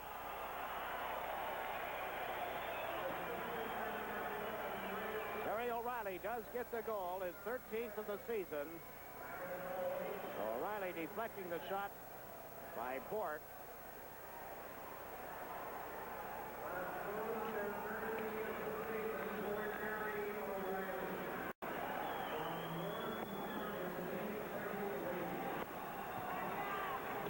Back into the Boston zone. Gilbert piled it up in the corner. A little shoving going on. The puck had been frozen. Gilbert draws the attention of several of the Bruins. Jim Dill comes in. He hadn't been involved originally. It had started out with a couple of other people. Now Kluzak and Trottier exchanging words. Bork and Fergus getting the assist on O'Reilly's 13th goal of the year. At 8:33, making it 2-1 Boston Bruins. Let's take another look at it. O'Reilly facing the shot. His back to Bill Smith. Just reaches out. And the puck does indeed drop. It comes off the shaft of the stick and below the glove of Bill Smith. After Trottier had opened up the scoring at the 5-second mark of the first period, O'Connell's power play goal, and now O'Reilly put the Bruins on top 2-1. The Bruins have now scored a goal in 276 consecutive home games. A long time without being shut out on home ice. Brent Sutter has cleared the puck around the boards. Bork picks it up. Lost it to Tonelli, and he takes a hit from Crowder. Boudelier slaps it into the corner. Tonelli will pick it up, but the whistle is sounded. There's going to be a penalty on the play to Keith Crowder. Referee Brian Lewis calling an elbowing penalty. So an Islander power play coming up in just a moment. You're watching the Islanders and the Bruins on WOR. The 1984 Olympics. These could be your tickets to the Summer Games. Enter the Budweiser and Bud Light Olympic Sweepstakes. 5 grand prize winners. Each receive an all-expense-paid trip for 2 to the Olympics, plus over 5,000 other prizes. Tickets and details in TV Guide, Sports Illustrated Sport Magazine, or displays of participating Budweiser and Bud Light retailers. Grab a six-pack and write down the winning numbers. You could win a trip to the '84 Olympics. Penalty call coming to Keith Crowder, number 18, familiar Boston Bruin number, worn by the man who sits to my left for many seasons. Time of the penalty at 9:14. And Jiggs McDonald at Westfall with laryngitis is at the game. Johnson has slapped the puck into the Bruins zone. Greg Gilbert won't get back to the net. Trottier around the boards. Here's Johnson at the right point. Into the corner off Trottier's stick. It was cleared by Keane. Trottier works it back of the net. Kluzak trying to clear it. It went to Middleton. Out of Peterson. These two play the power play and the penalty killing for Boston. Gary Cheevers has said that he keeps Middleton out on the ice until he turns blue, and then he lets him come on. Trottier, a long shot. Glove saved by Keane. Dropped it, played it off the glass. It got away from Johnson at the blue line. Back to Krushelnyski, ahead to Middleton. Kept it onside to Krushelnyski to Middleton. He scores! A short-handed goal for the Boston Bruins. They're the 9th short-handed goal of the year against the Islanders. That's Middleton's 4th short-handed goal. Personally, watch the play he makes. Krushelnyski gives it to Middleton.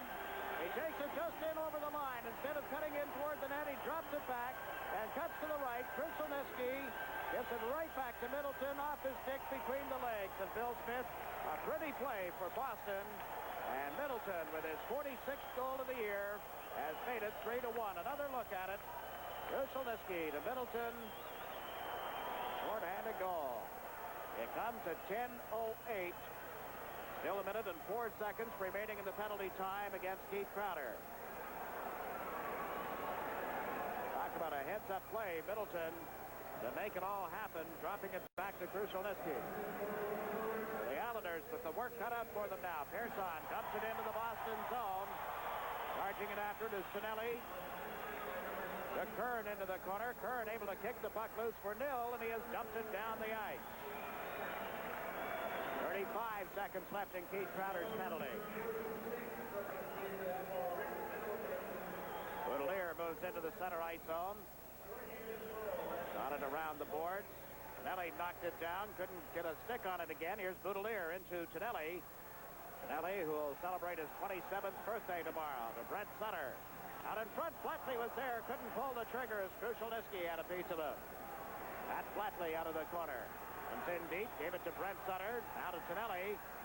To Brent Sutter. They can't find anybody open in front of the net. Tonelli with the puck. Back to the point. Pearson lets it go. Knocked down by Keens. A battle for it, and Dill cleared it to the corner. Keens at 6 aside again. Dill down the right wing. Over the Islander line. Goes in deep. His pass hit the skates of Boudelier and went right to John Tonelli. Tonelli gets to the Boston line. Moves in. Lost the handle on the puck. And as he picks it up again, offside is called. He had both Boudelier and Carroll in ahead of the play with him. 8 minutes and 26 seconds remaining. But the Boston Bruins turn a penalty-killing situation into a 2-goal lead. Here's Pearson, shot from just inside the blue line. Keens made the save. Then a second save as Brent Sutter got a backhand whack at it. Nill cleared it to the corner, and the Bruins were out of trouble. There's the initial save by Keens, and Brent Sutter poking at it. Tonelli there as well, but nothing doing for the New York Islanders.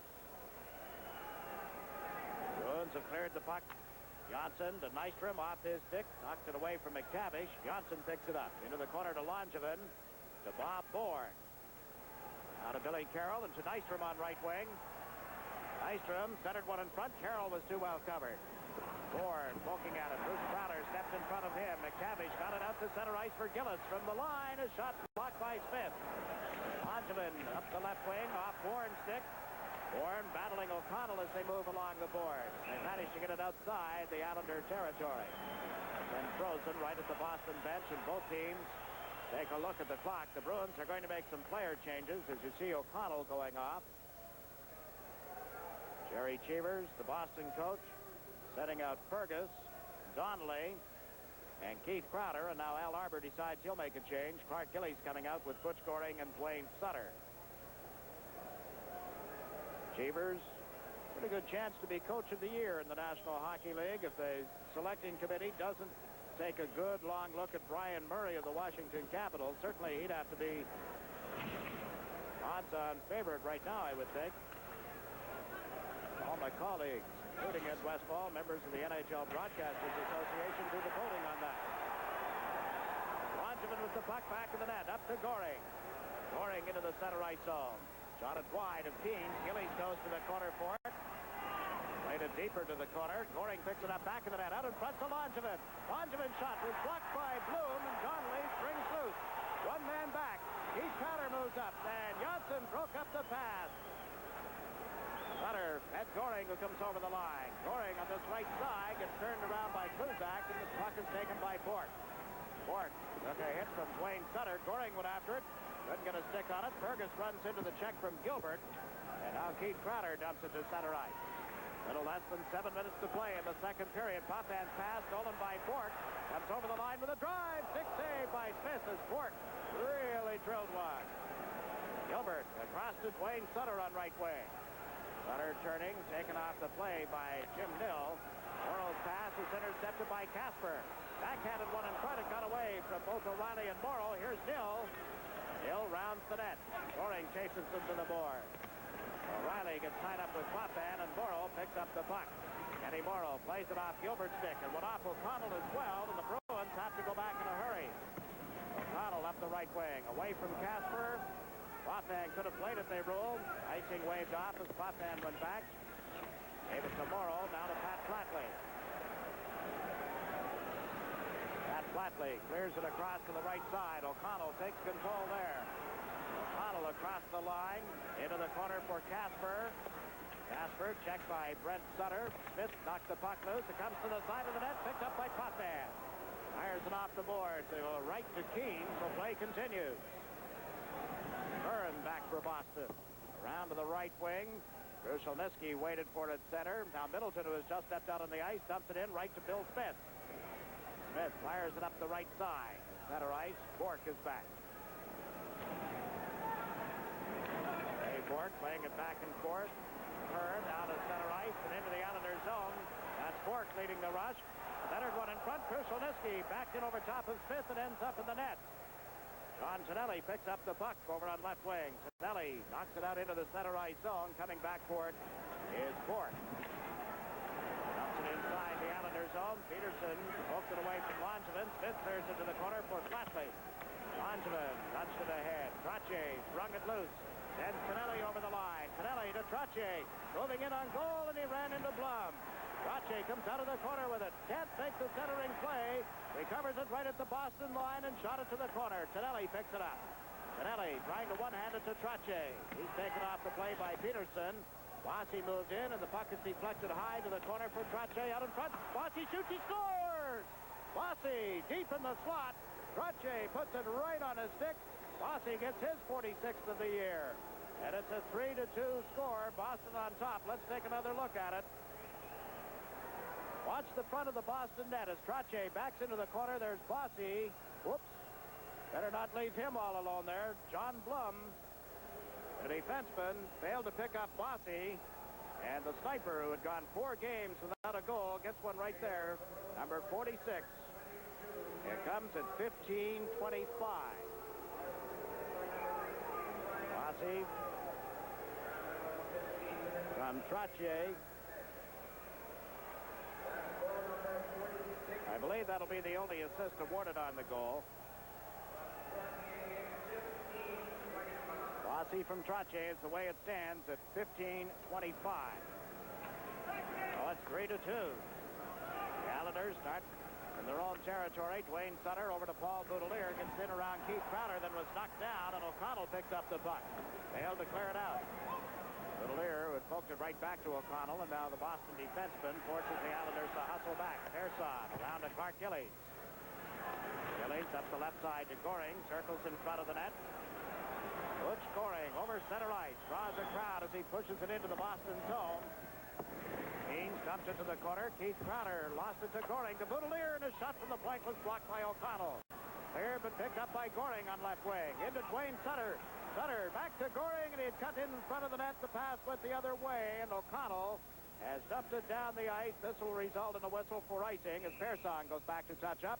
We'll take a break in the action. The score now, Boston Bruins 3, New York Islanders 2. Nissan explodes interest rates on trucks. Now get low 8.8 annual percentage rate on any new Nissan truck. 8.8%. You can save up to $600 on Nissan's lowest sticker price truck, up to $1,200 depending on the model and options. 8.8% is the lowest factory-sponsored truck financing around, but it won't be around long. 8.8%.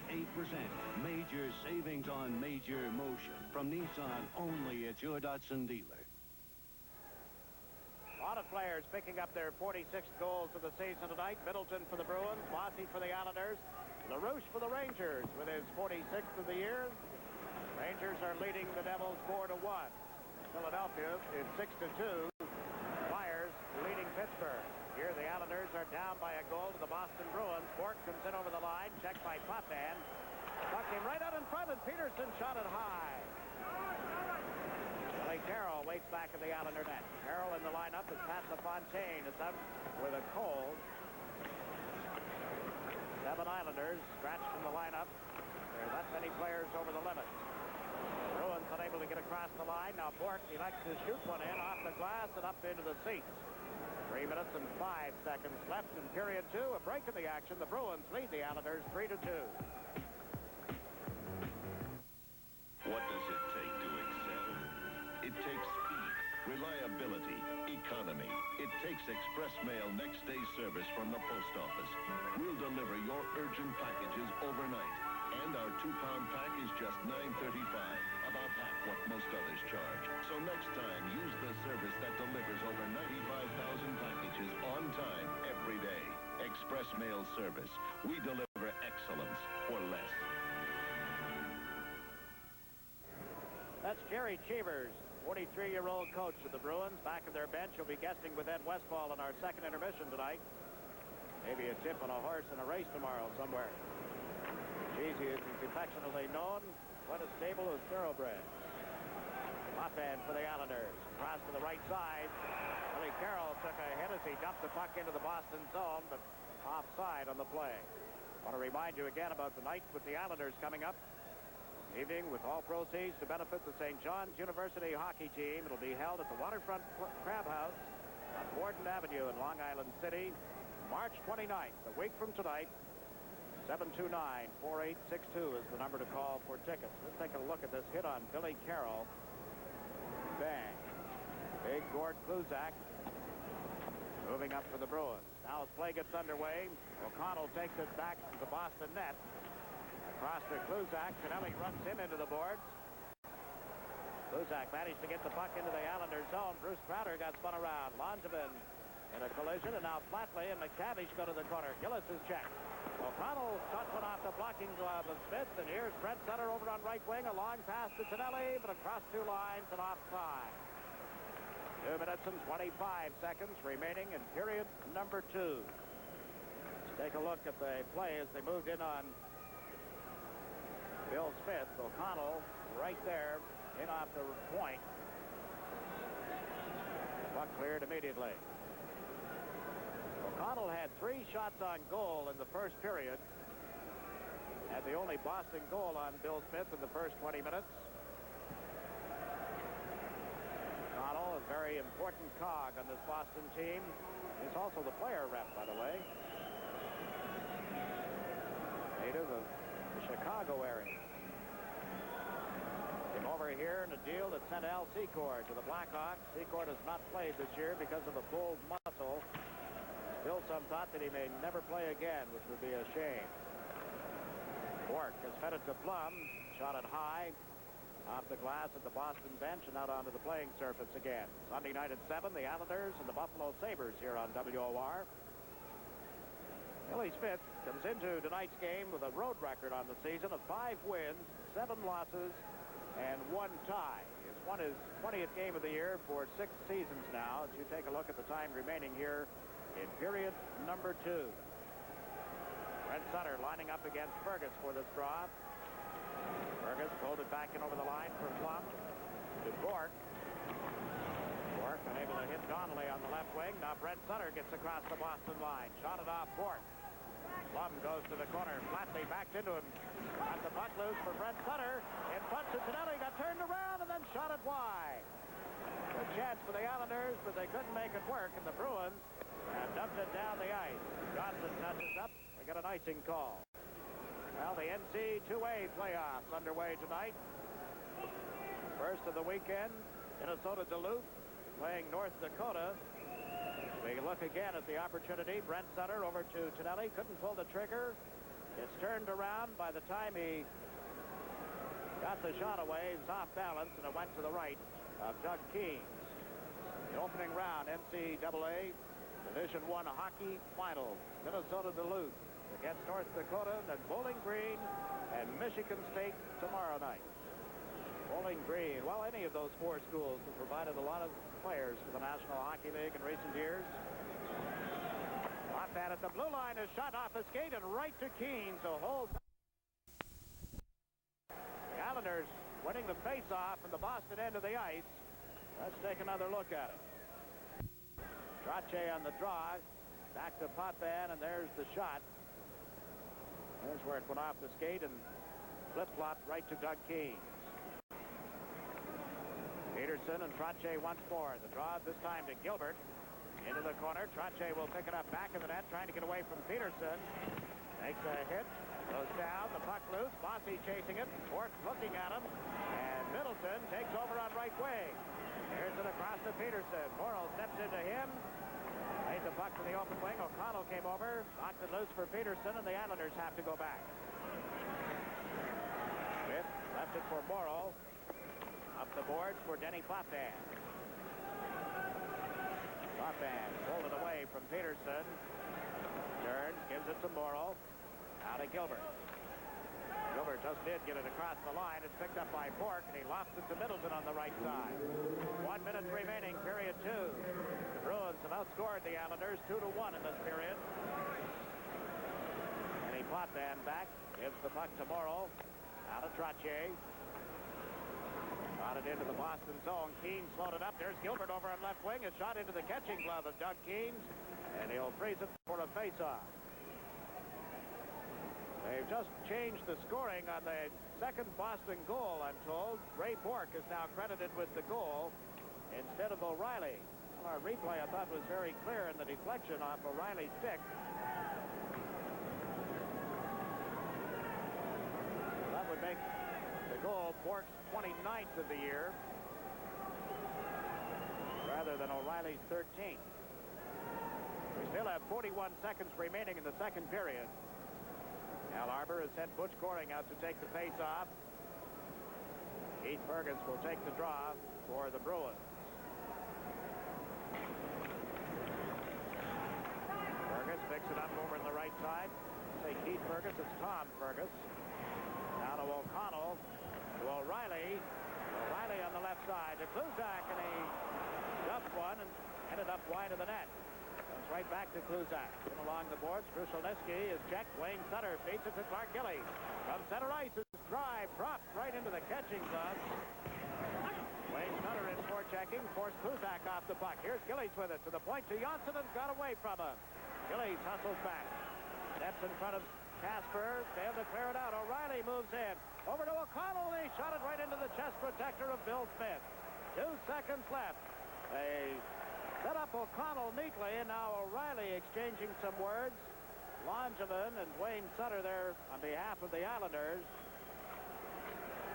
Let's take another look as they get the puck to that man, number 20. This is O'Reilly coming in on left wing. Instead of shooting as Langevin went down, he fed it across to O'Connell, who was the trailer. Bill Smith jumps up, makes the save. O'Reilly rushes into Smith. That was the reason for all the conversation following the whistle. The faceoff will come outside the New York Islander blue line. 2 seconds left in the period. A lot of Islander fans on hand at the game tonight. Youngsters from Baldwin and Belmore dropped by. Wanted to be remembered to all the folks on Long Island, students here in the Boston area. Kluzak shooting it in as the horn sounds, heading the second period. But the Boston Bruins get 2. The Islanders get 1 in the period. So after 40 minutes here at the Boston Garden, the Bruins have themselves a 1-goal lead. Our score is the Bruins 3, the Islanders 2. We'll be back with a recap following these messages.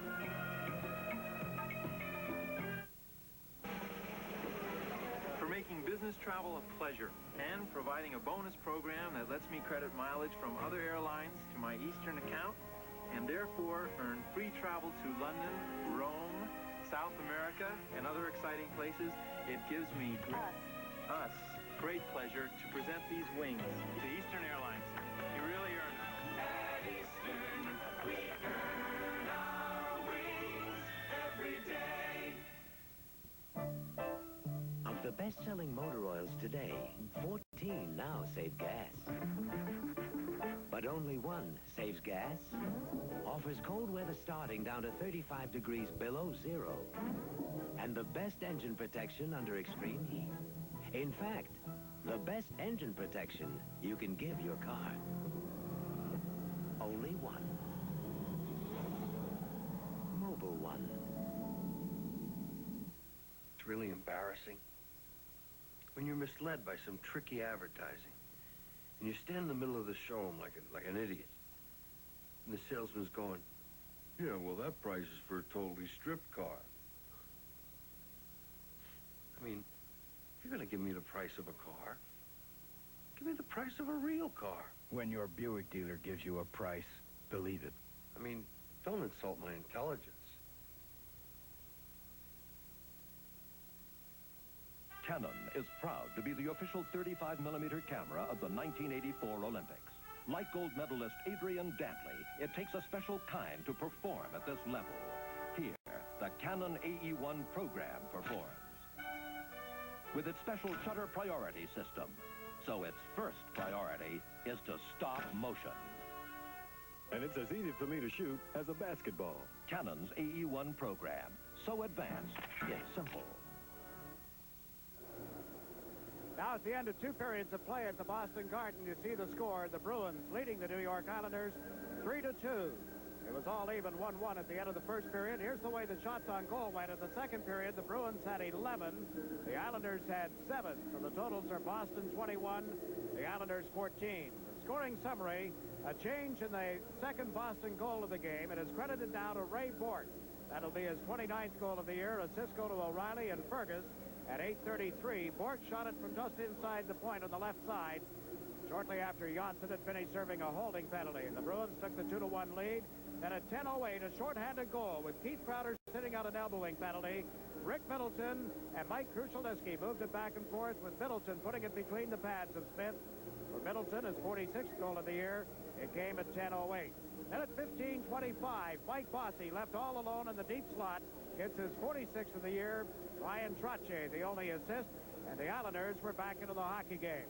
And that's it at the end of 2 periods. The Bruins leading the Islanders 3-2. I'm Jiggs McDonald here at the Boston Garden. Ed Westfall will be joining us in just a moment with a visit from Jerry Cheevers, the Bruin coach. Another well-played period. The skating excellent on the part of the Bruins and the Islanders. Boston with a territorial edge in the period. They moved the puck around very well. Bill Smith came up with a couple of key saves. Again, got some help from a post. But the Bruins with that 3-1 lead. They've been tough at home. But as I said back at the end of the first period, they've had difficulty putting 60 minutes together in recent games. New Jersey came in here and beat them 5-3 last Saturday. They played one good period, according to the Bruins people, and then didn't play very well for another 40 minutes against the New York Rangers at Madison Square Garden on Tuesday night. So this game certainly up for grabs here tonight as the Islanders and the Bruins get ready for the playoffs. Bruins outscoring them 2-1 in that period. Only the Edmonton Oilers and the Buffalo Sabres have better records in the overall standings. Edmonton first, Buffalo second, and it's the Islanders in third place and the Boston Bruins in fourth when you narrow it down to that. There's again, of course, still the possibility of the Islanders and the Bruins beating in the playoffs again, probably late April, early May for the conference championship. But with 20 minutes to play here at the Boston Garden, it's the Bruins 3, the Islanders 2. Our intermission will continue from the Boston Garden right after these messages.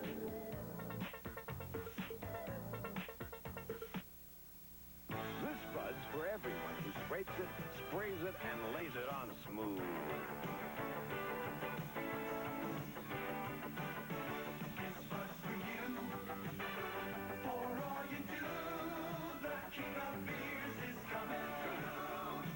Yeah, just for you. That distinctively clean, crisp taste that says Budweiser. This Bud's for you. What does it take to excel? It takes speed, reliability, economy. It takes express mail next day service from the post office. We'll deliver your urgent packages overnight.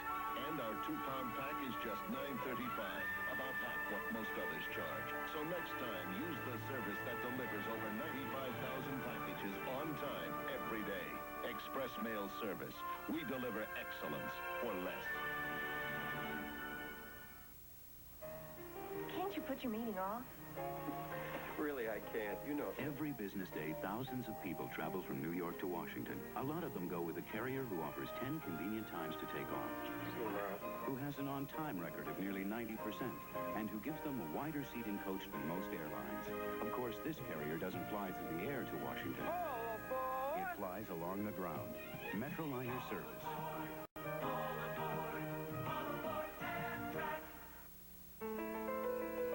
There's a new force in business communication, driven by the combined energies of New Jersey Bell, Bell of Pennsylvania, and Diamond State Telephone of Delaware, and the C&P companies of Maryland, Virginia, West Virginia, and Washington, D.C.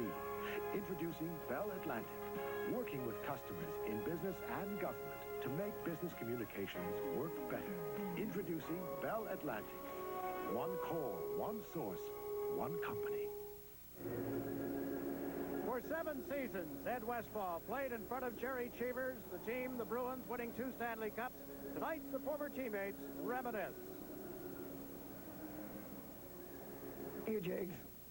This doesn't sound very good, but I'm going to do my best. It's probably an hour now before the games to start, Jerry, and as coach of the Boston Bruins, what kind of a hockey game would you be looking for between your team and the Islanders? Well, I think, especially at this point of the season, being so late in the season and trying to get ready for the playoffs, hopefully it's a good defensive effort from our team at least, not so good from them.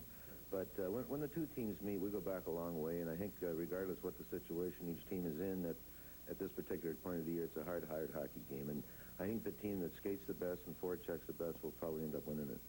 Jerry, your team just come off a game with the Philadelphia Flyers, and there was a lot of talk about some of the things that happened in the hockey game. Do you see a different kind of hockey now coming back into Philly, or is that just for a one-game thing? I think it's only a one-game thing. I just don't think a team can survive that way. we were totally unprepared for that type of a game, and we played 70-odd games this year before going into there, and we didn't have any games like that. And we were totally unprepared, and I'll give them credit. That was their game plan at work. But I just can't see that being a prolonged thing. I don't think teams can survive that way. They should be in the penalty box for a third of the game when they play that way, and I don't think that's good for any team. It was said, Jerry, that it was near the end of the game that they started to pull some of the things with putting out some of what we call heavyweights, or we used to call them goons. Do you still call them goons? Well, that's I don't know, everyone has different opinions of that, too. But, you know, maybe the rivalry, once again, is between the Flyers and the Bruins. It goes back a long way, and the earlier confrontations might have been legit. But I know when they send out Brown and Cochran in the last 30 seconds with a 3-goal lead, I know they're not sending them out there to protect the 3-goal lead. But I just didn't understand that, and I'm glad that our guys showed up and maybe got the edge on them in that. Jerry, there's some other talk now about the playoffs coming up in the format, and the format is not too pleasing to a lot of people. I'd like to get Jerry Cheever's thoughts on the playoff format and the system that they're using. Well, the first thing, I think, is the team that finishes first in their respective divisions, I think they should be rewarded more than just money. And the money's not much anyway, but I think they should get a bye somehow in the playoffs, or at least have some more home games than their opposition in the first round, or whatever the way you can work it out. I just believe that, you know, to make the season more rewarding, that has to be it. I'm not so sure there should be 16 teams in the playoffs, but then again, I guess there's a lot more home games when you have 16 teams, and that's where the old the income comes in. But my only concern is I think the team that finishes first in their division should be rewarded with some sort of a bye or some sort of a home ice advantage in the playoffs. Are you surprised at all with Buffalo, the way Buffalo's had the season? They seem to have been pretty steady all season long. They certainly have been pretty steady, and they've been getting good goaltending all season, which is certainly a key. But we beat them out in the 7-game series in the sudden death of the 7th game last year, and that means they were very close to us. And I said after that particular series that they'll be in the top 4 teams in the league, and unfortunately they're proving me right. But they've been injury-free all year. They've only had minor injuries. They haven't lost players for extended times, key players. And I'm not giving any excuses why we're not near them, but they've had a great year. One of the teams that you have to look at that there's a good opportunity to play, or there's going to be a good chance that you'll play them, is the Quebec Nordiques. They've had a different face this year, haven't they, than other years? Yes, they have. They put a defensive philosophy into their game, and they're 4th in goals against, which if you ask anyone that, they're not going to give you that answer. But they're 4th. They might be 5th now, I'm not sure, but they're 4th or 5th. And with their ability to score goals, that's going to bring them a long way. And I'm scared to death of the Quebec Nordiques. I'm scared to death of anyone right now, but I'm scared of Quebec Nordiques. They got great firepower, as good as any team in the league. And when they put their mind to playing defense and can end up 4th overall or 5th overall, you know they're a good team. You have to be happy, though, with the way your team's performed all season long. They've also been steady. Well, I'm not so sure of that, Ed. We've accumulated a lot of points, and I just don't think we've been consistent as we could have been, or as steady as we could have been. And, you know, there's a lot of reasons for it, and certainly one is injuries. We've just never been able to put a streak together because a key player has gone out with an injury, to have that consistency. But somehow we try hard, and we're grinding it out, and we're trying to remain at the top and get our act into gear for the playoffs. Well, I know for a fact everybody's afraid of your team. Well, good luck, and we'll look forward to the playoffs when they get here. I hope we can both meet in the semifinals. It's a lot of fun playing the Oilers. I hope so, too. Now, let's go back up to you, Jiggs. All right, Eddie. Tonight's guest, Jerry Cheevers, receives the original members-only strap-collared jacket. It's today's most exciting, most wanted jacket, members only. When you put it on, something happens. Available at fine stores everywhere. After 2 periods here at the Boston Garden, the Bruins are leading the New York Islanders 3-2. We'll be back for the start of the 3rd period right after these messages.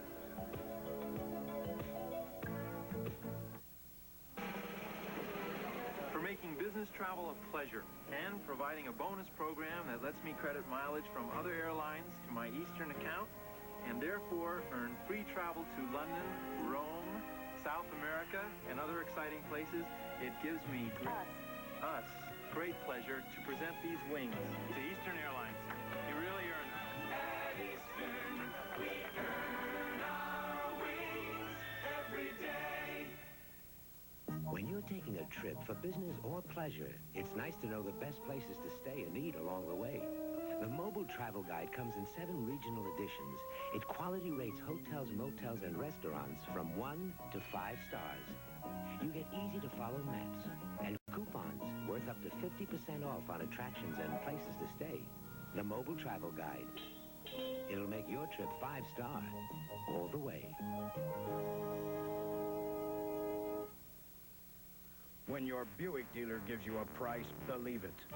The new front-wheel drive Buick Skyhawk, equipped the way a Buick ought to be, is only $8807.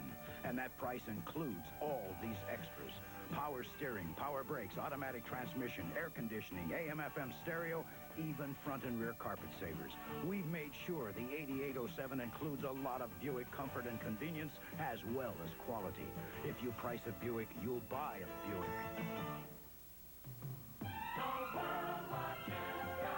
The Emmy winners, Scotch Video Cassettes, for having pioneered and perfected videotape. Watching your favorites day after day, keeping the wonder play after play, knowing the color and brightness will stay. Only from Scotch, our cobalt encapsulated oxide for world-class clarity. The world watches Scotch. Buy Scotch Video Cassettes and earn free dinners. Details at dealers.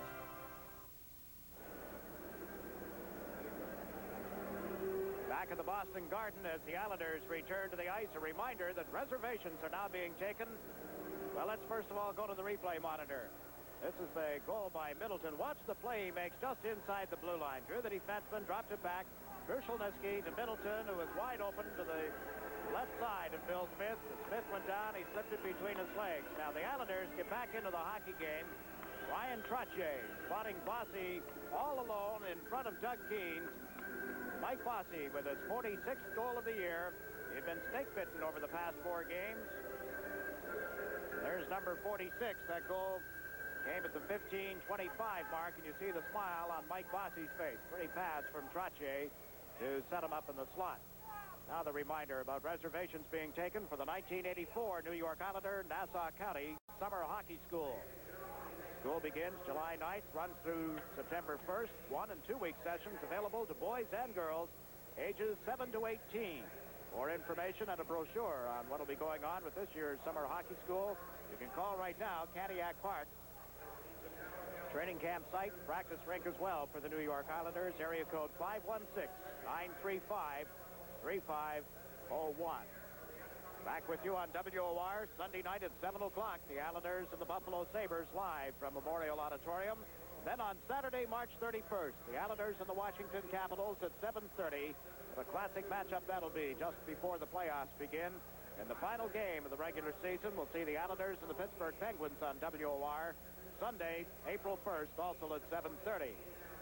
More preseason baseball coming up. The Mets and the Pirates, Saturday the 31st on WOR.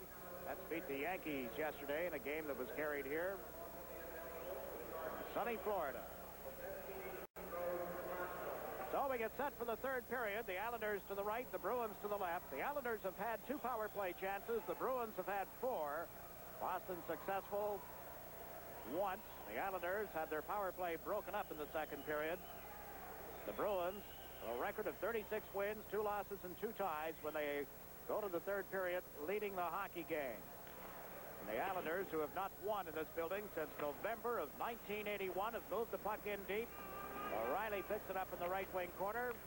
Moved it ahead for Casper off his stick over to Bork. Ray Bork dumps it in. Wide of Smith. Lonsman picks it up on left wing. Failed to clear it out and went off Gilbert and up into the seats. Several other games around the league. We'll keep you posted as scores become available on those. Our last report had the Rangers leading the Devils 4-1. Philadelphia out in front of Pittsburgh by a score of 6-2, and Calgary playing at home later tonight. Flames are headed for the playoffs again this season. Will probably finish right behind the Edmonton Oilers, second place in their division. Here's Trottier against Casper on the draw. Got it back to Langevin, around the boards to Thomas Janssen. Now to Trottier. Trottier into the center ice area, checked by Bork. Held the puck, got it to Gilbert, who comes in on right wing. Greg Gilbert lets it fly, and it was just wide of the net. Trottier back to Langevin, his shot deflected. Trottier over to Gilbert, he shoots on, he drilled it wide as Keens came out, was going down, and Gilbert missed the net. The puck got lodged in the mesh at the back of the goal, and the face-off will come outside the blue line. Greg Gilbert open on right wing. We're going to take another look at the play. Trottier moves in. Gilbert pulling Off to the side of the net. Trottier one-handed it. There's the drive. Just missed. He had Keynes going down. All kinds of things. Give him another chance. He may have held on to the puck a little longer. But a golden opportunity. 51 seconds into this third period. Brent Sutter at center ice. Tonelli is on the left wing. Flatley is on the right side. Morrow and Potvin on the points. Ursulniski taking the draw for Boston. Puck in Flatley skates. Now Tonelli gets it loose. He and O'Connell go to the boards. Tonelli to Flatley. Couldn't set up Brent Sutter in front of the net, and Peterson has cleared it to center. Kenny Morrow races back. Played it off Ursulniski's stick. It's loose for Flatley, and they're ruling that Brent Sutter had knocked it down with a high stick before Flatley touched it. So the result will be a face-off just inside the New York Islander blue line. Pat Flatley. He and Pat LaFontaine featured in the current edition of Sports Illustrated. Eddie Swift with quite a story of headline, I believe, the these Pats on the back. Something of that nature anyway. The feature on the two Pats. Inside Sport has a feature on the Islanders and Rangers written by Pat Calabria. Sport Magazine has a hockey feature. Must be getting around to playoff time, huh? Potvin carries the puck over the line with a drive. Keynes a glove save. Potvin drilled that one off the left side. Now Brent Sutter keeps it in the Boston zone. Worked it around the boards. Donnelly went after it. He's checked by Morrow. The puck's knocked away from Curran, who recovers. Then Brent Sutter knocks him off the play. Keynes fires it around to the right side. Tonelli takes the man. Flatley trying to pick up the puck. Got it back to Potvin. Potvin had it knocked away from him. The Bruins unable to recover. Here's Flatley to Brent Sutter. Now back to Morrow. To Potvin. To Morrow. Morrow takes a look. Gave it back to Potvin. Turns at the blue line. Fergus right on top of him. Now to Trottier, who backhands it into the Boston zone. Curran back. Got it to Donnelly on the left side. Gilbert moved over. Couldn't break up the play. Keith Crowder into the Islanders zone. Langevin turned him around. The puck went to Donnelly, who centered it off the stick of Johnson and up into the seats. 17:43 remaining in the third period. A break in the action. The Bruins lead the Islanders 3-2.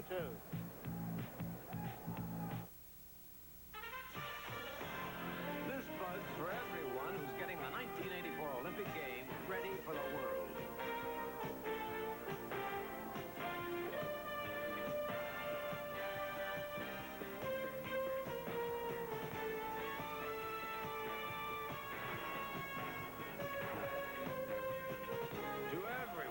Working hard for America's Olympic effort. This buzz for you. Again, right up on top of the crease. Earlier, Greg Gilbert had a chance over on the right side. Missed the net.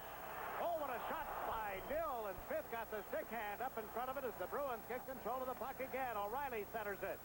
Hill tips it to the blue line. Kluzak moves in. Around the boards intended for O'Reilly, but Langevin was back. Langevin and Johnson on defense. O'Reilly to Nill, and he can't get around Langevin. O'Reilly picks up the puck. To the point. That's Kluzak. Shot it wide of Smith, who clears it to the corner. O'Reilly on it quickly. Bumped by Trottier and knocked down. Bossy picks up the puck. Bossy over to Johnson. Johnson is across the line. The play to the left side for Bourne. Bob Bourne takes a hit from Bork, and the puck goes loose. Kluzak. Boston in the corner. Here's Bourne. Bob Bourne draws the crowd. Will be content with a face-off in the Boston end of the ice. The Islanders trying to pick up the tempo here. The old adage in hockey, go out and win the period. Win the period here would put them into a tie, perhaps, or even a lead over the Bruins when the final buzzer sounded. Back in the Islander end, right from the draw, number 8, Jim Nill. Watch this shot. Smith diving across off the blocking glove. Nill was acquired from Vancouver for Peter McNabb. Jim Nill played on the Canadian Olympic team in 1980, by the way. Originally signed with St. Louis. Here's Middleton across the line. Trying to cut in around Morrow as backhander. Smith juggled, and it's loose. Picked up by Goring, and now Potvin takes over. Drops it back on the boards. Goring across. Gillies over in the left wing. Unable to set up Wayne Sutter, and O'Connell shoots it back into the Islanders' end of the ice. Eddie Morrow, the Potvin. Potvin plays it away from Middleton, off Gillies to Dwayne Sutter. Over center ice, Sutter, the pass to Gillies. Mark Gillies drops it back. There's Morrow, backhanding it to the corner. Dwayne Sutter put it back in the net for Gillies. The point for Morrow. Eddie Morrow's shot went off the stick. Picked up by Dwayne Sutter. Drops it into the corner. Goring and O'Connell bump together. Butch Goring trying to come off the board. Centers. Morrow's backhanded it wide. Dwayne Sutter can't put it out in front. And it's cleared by Curran. No icing call as Potvin gets back in plenty of time. The Islanders change on the fly as Bourne and Carroll jump over the board. The pass ahead to Bourne on left wing. Into the Boston zone. Bourne backhanded it wide. Carroll goes in after it. Knocked his man down. The puck loose. Bobby Nystrom got it to Carroll. Into Bourne. Trying to put it out in front. Bourne broke up the pass. Around the boards it comes. Boudelier fanned on it at the blue line. Picked up by McTavish of Boston. Greg McTavish, twisting and turning, has shot it into the Islander end. Smith leaves it back in the net. We've played 4.5 minutes of this third period. Islanders clear it down inside the Boston zone. Gillis goes back. Nystrom into forecheck. Gillis got it to McTavish over on left wing. Down to Crowder. Bruce Crowder runs over top of Pearson at the Islander line. Smith out of the net, cleared it. Carroll and Boudelier there with McTavish and Gillis. The puck dug loose. Bruce Crowder unable to put it out in front. Billy Carroll riding hard on Crowder. Now Boudelier clears it for Nystrom. To Billy Carroll. Carroll at center ice. Dumps it into the Boston zone. Deans misplayed it, but Bork was back to help out. Ray Bork to McTavish. Picked up by Bruce Crowder. He comes over the Islander line. Ran into Longevin's check. This is Johnson down the left side. Stick handling over the Boston line. Johnson centers one, cut off and cleared by Bork. Fergus ahead now to McTavish. Works on Langevin, trying to cut inside the defense. It's chased to the corner, but held on to the puck. Centers one. Crowder too well covered. Kuzak a drive. Smith the save. Nystrom back for the Islanders. Around the boards for Tonelli. Couldn't get a stick on it. O'Connell shot. That's one off Tonelli. Centered it out in front and then off the stick of Brent Sutter. Johnson took it back in the net. Moved it up left wing. Tonelli crunched by O'Connell's hit. O'Connell shot a stick hand save by Smith. Bruins applying pressure here. Keith Crowder back to the point. O'Connell hustles to keep it in play. Got it to Crowder. Out of his reach. It's loose in the corner, and Brent Sutter gives it to Tonelli. Hit again by O'Connell, but he strung it loose for Nystrom. Islanders, who had been hemmed in, can't get into the Boston zone. Keith Crowder is across the line. The pass to Fergus. Fergus chased to the corner. The puck went to Brent Sutter. Now to Langevin. Up the left wing. Plums comes over. He flicks off his stick down the ice. Tonelli is upended from behind. Play goes on. Here's Brent Sutter shooting it in off the pads of Key. Plum covering up for the Bruins. 13:20 remaining in the third period as the Bruins force the Islanders to go back. No icing as Denny Potvin takes it back to the net. Out to Gilbert on this left side. Frank Gilbert into the center ice zone. The pass to Morrow. Shot it in. Gilbert chases in after it. Bork tying up Trottier. Casper moves in, and they'll freeze it for a face-off. We're enjoying a playoff preview. Now Plum and Gilbert get the sticks up a little. And referee Brian Lewis appears to have called some penalties. They're both going to go off. We have 12:58 left in the third period. The score, the Bruins 3, the Islanders 2. I think most of these car sell-a-thons are nothing but a bunch of hype. High pressure hype. I mean, how many cars they want to sell. How fast they want to sell them. How now, brown cow. You'd think they'd want to address the real matters at hand. When your Buick dealer gives you a price, believe it. I mean, tell me something that means something. High sticking penalties handed out at 8:02 of this third period. Plum for Boston, Gilbert for the Islanders. The puck had been frozen on the boards. They just bumped together at the side of the net, but Brian Lewis, not wanting anything to break loose here, elected to send them both off. Through two periods, Boston had outshot the Islanders 21-14. Good skating, both teams. Top of their game here in the third period. Peterson and Trottier turned one another around from the face-off. That's Bork being forced back to the Boston net. It's turned around. Trottier hauled him down. The fans yelling about that. So is Keene for the Boston net. Kluzak across the line. The pass to Peterson and hit Potvin. Trottier can't pick it up. Potvin does. Hustles into the center right zone. Trottier with him on right wing. Takes the pass. Now to Bossy. Rifles one. Oh, what a stop by Keene. Bossy on target with that blast from just inside the blue line. Up on the left shoulder. We're going to get another look at it. He found the target here as he let it go right away. No hesitation at all. And Keene didn't give him a whole lot to shoot at as he was up on top of that goal crease and spread out. There's Bossy's shot. He had his 46th goal of the season back in the second period. Stays out there with Trottier as you look at Doug Keene. Shut out the Islanders here in January. Boston taking a little time before lining up as Bork talks it over. Fergus talking to Kluzak as well. Middleton is the other Boston player on the ice. Potvin and Morrow on defense with Trottier and Bossy, the Islander forwards. John D'Amico yelling at Fergus to move in for the draw. Trottier got it back to Morrow. Morrow plays it to the corner. Trottier and Kluzak go after it. Trottier fell, and Middleton clears it, but not out. There's Morrow to Bossy. Couldn't get around the defense. Potvin from the point. It was blocked, and Middleton has a breakaway. A rolling puck makes it lie down. He shoots, missed the net. Middleton centers, and that hit Potvin as he had Fergus coming in, trailing the play for the Bruins. Potvin to Trottier. Trottier across to Morrow. Morrow trying to get away from Fergus. Grabbed as he got the puck into the Boston zone. It'll be picked up by Bork. What a chance for Middleton. You only get so many chances a night. Middleton missed Bill Smith. Here's Kluzak coming in on left wing. He's bumped on the boards by Morrow. Gillies moves over. The puck frozen with 42 seconds left in the penalties to Blum and Gilbert. The puck was rolling, in fairness to Middleton, when he picked it up, but he did make it lie down. As you take a look at Ricky Middleton, let's go back and take a look. Shot was blocked. Middleton reaching out. The puck rolling up on edge ahead of him. Now watch what he does here. The heel of the stick makes it lie down, and then just missed the net. It seemed to jump up just as he shot it. This may show it a little better. There he makes it lie down, and it jumped up just as he shot it.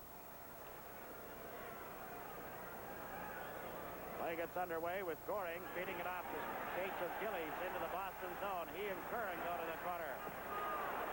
Goring picked up the puck, laid it back to the point, but between Pearson and Boudelier, Gillies have been tied up in the Boston zone by the play of Curran. 15 seconds left in the penalties. Boudelier gave it to Gillies, to Pearson. Pearson over to Goring, which Goring checked on the boards. Pearson helped up. The pass across to Boudelier. Elected to shoot it in wide of Keene, who leaves it for Curran. Curran chased from back of the net, pumped into Gillies, got it to the left side. Into the Islanders zone. A long shot by Donnelly was blocked by Smith. Deanser at 6 aside.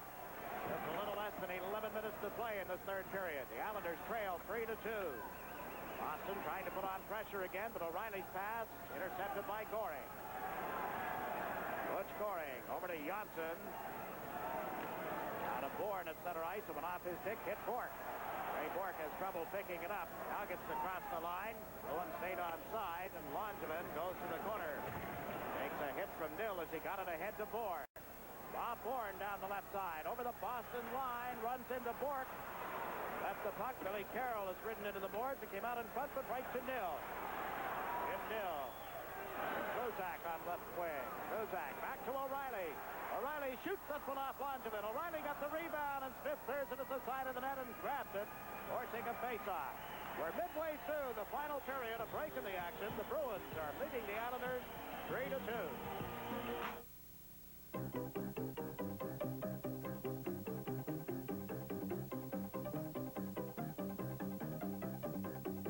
How many of these motor oils would love to make this claim? Well, this one can. Mobil 1. Now, Mobil Mobil 1 and our other fine motor oils come in this easy-pour, resealable plastic container. Mobil Motor Oil. Now it's easier to use than ever. Looking now at the New York Islander bench, Al Arbor, Jerry Cheevers behind the Bruins bench. They were teammates together in the American Hockey League at Rochester a few years back. Bruins up 3-2 as Potvin comes over center ice. Cuts to the right, had to wait outside the line as Bossy had been knocked down and slid into the Bruin end of the ice. Gilbert plays it in off O'Connell. O'Connell slaps it outside the line. Potvin has to chase it. Got it over to Morrow. Back to Denny Potvin. Up to Greg Gilbert. Gilbert shoots it into the far corner. Bossy in after it. Nil knocked it away from him. Here's Curran. Curran failed to clear it out. Morrow. Gilbert on right wing. Bossy with an empty net. He couldn't handle the puck. Gilbert picks it up. It bounces away from him. Gilbert in the corner, tied up by Middleton. Gets it around to Bossy. Bossy from back of the net. Trying to set up Gilbert. Never did arrive, and Peterson has shot it off the boards into the Islanders' zone. Icing has been waved off. Another great opportunity for the Islanders. They fail to put it in. Potvin to Morrow. Morrow on the right side. Had his pass intercepted by Fergus. Crowder gets over the line. Unable to send Donnelly in on right wing. Donnelly plays it back of the goal. There's Fergus centering it out in front. Plum at the blue line. And his pass blocked by Tonelli. Down the right side. Trottier moves up with him. Pass off Trottier's skates. Recovered by Donnelly. This Keith Crowder in his effort to send the Bruins into the Islanders' zone. Boudelier went back. That's the puck to Brent Sutter. Sutter carries it into center ice at the Boston line. Can't get around Bork.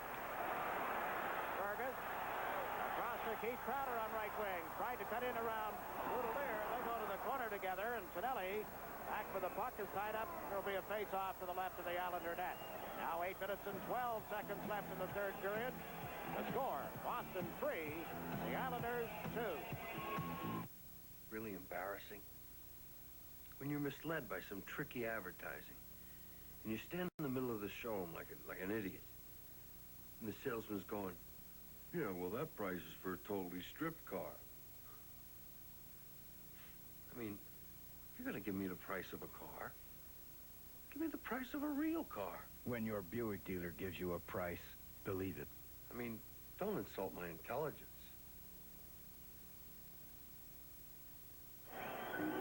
Couple of moments ago, this opportunity, Greg Gilbert over to Bossy.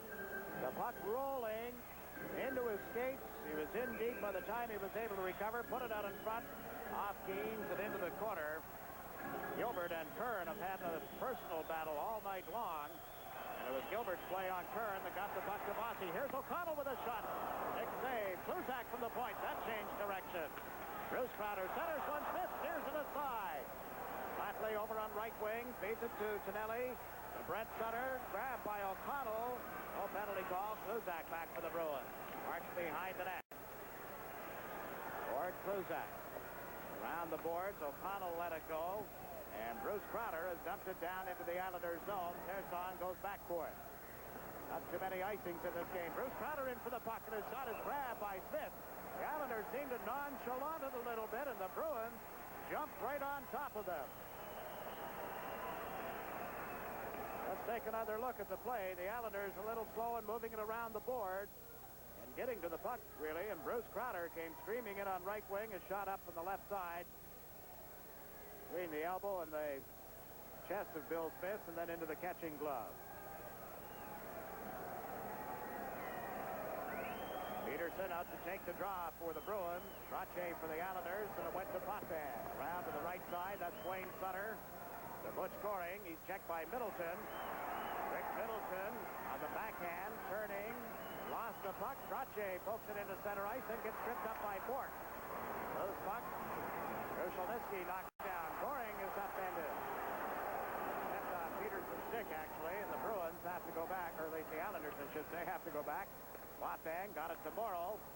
Up the right side, out of the reach of Dwayne Sutter. Again, there'll be no icing. Keens cuts it off back of the net, gave it to Bork. Around the boards for Middleton. To Peterson.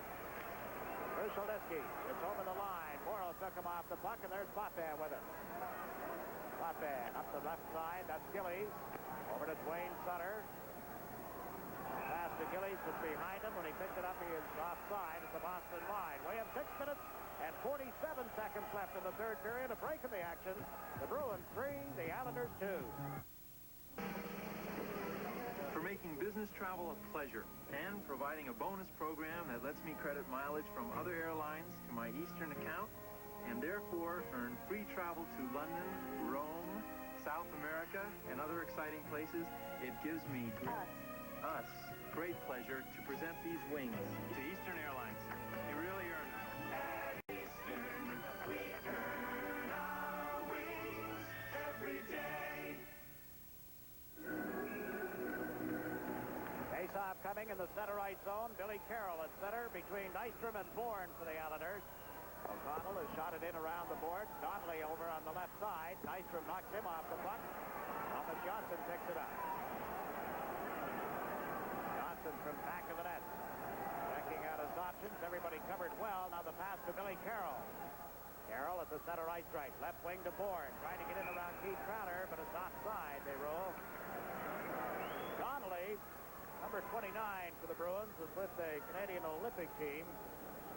Dave Donnelly, a left winger, 5'11", 185 pounds. He and Nystrom have been doing a lot of bumping. You look at Keith Crowder, and now Billy Carroll as the Islanders make some changes. And the Bruins are going to counter. Jerry Cheevers opting to go line against line, apparently. Bill Smith, record of 20 wins, 13 losses, and a tie. And on the road, 5 wins, 7 losses, 1 tie, 15, 6-0 at home. First time since February 2nd that Al Arbor has given the goaltender back-to-back assignments. Second and fourth, Smith played against St. Louis and Pittsburgh, and it's only the 4th time this year that he has had back-to-back assignments. 3-2, Boston leading with 6 minutes left in the game, third period. Hill handed it into the Islanders zone. Boudelier backboard. O'Reilly stuck in, tying up Boudelier on the board. Casper there as well, and there's no further play. A little less than 6 minutes remaining. It was 1-1 at the end of the first period. Bryan Trottier scored at the 5-second mark tonight in the opening period. And O'Connell got a power play goal to tie it up. It appeared that O'Reilly had staked the Bruins to a lead in the second period. The goal officially credited now to Bork. And Middleton made it 3-1 on a shorthanded goal. Bossy cut it to 3-2, and that's the way it has stood since 15:25 of the second period. Hill, Casper, and O'Reilly for the Bruins against Trottier, Bossy, and Bourne. Trottier left it for Boudelier. Over to Stefan Persson. Persson across to Bossy. Bossy gets loose on right wing. Lets it go. He scores! Bossy got away from his shadow. Jim Dill cut to the right side and has tied up the hockey game. His second of the night, 47th of the year. Well, they do a lot of talking about Middleton here in Boston, but watch the way Bossy unleashes the shot right at the top of the circle. The goaltender way out of the net. Not giving him a whole lot to shoot at, really. There's Bossy pulling the puck across the line. He had gotten away from number 8. Bork turns. Bossy tees it up. And look where Keens was. Put it right between his legs. 14:25, the time of the goal.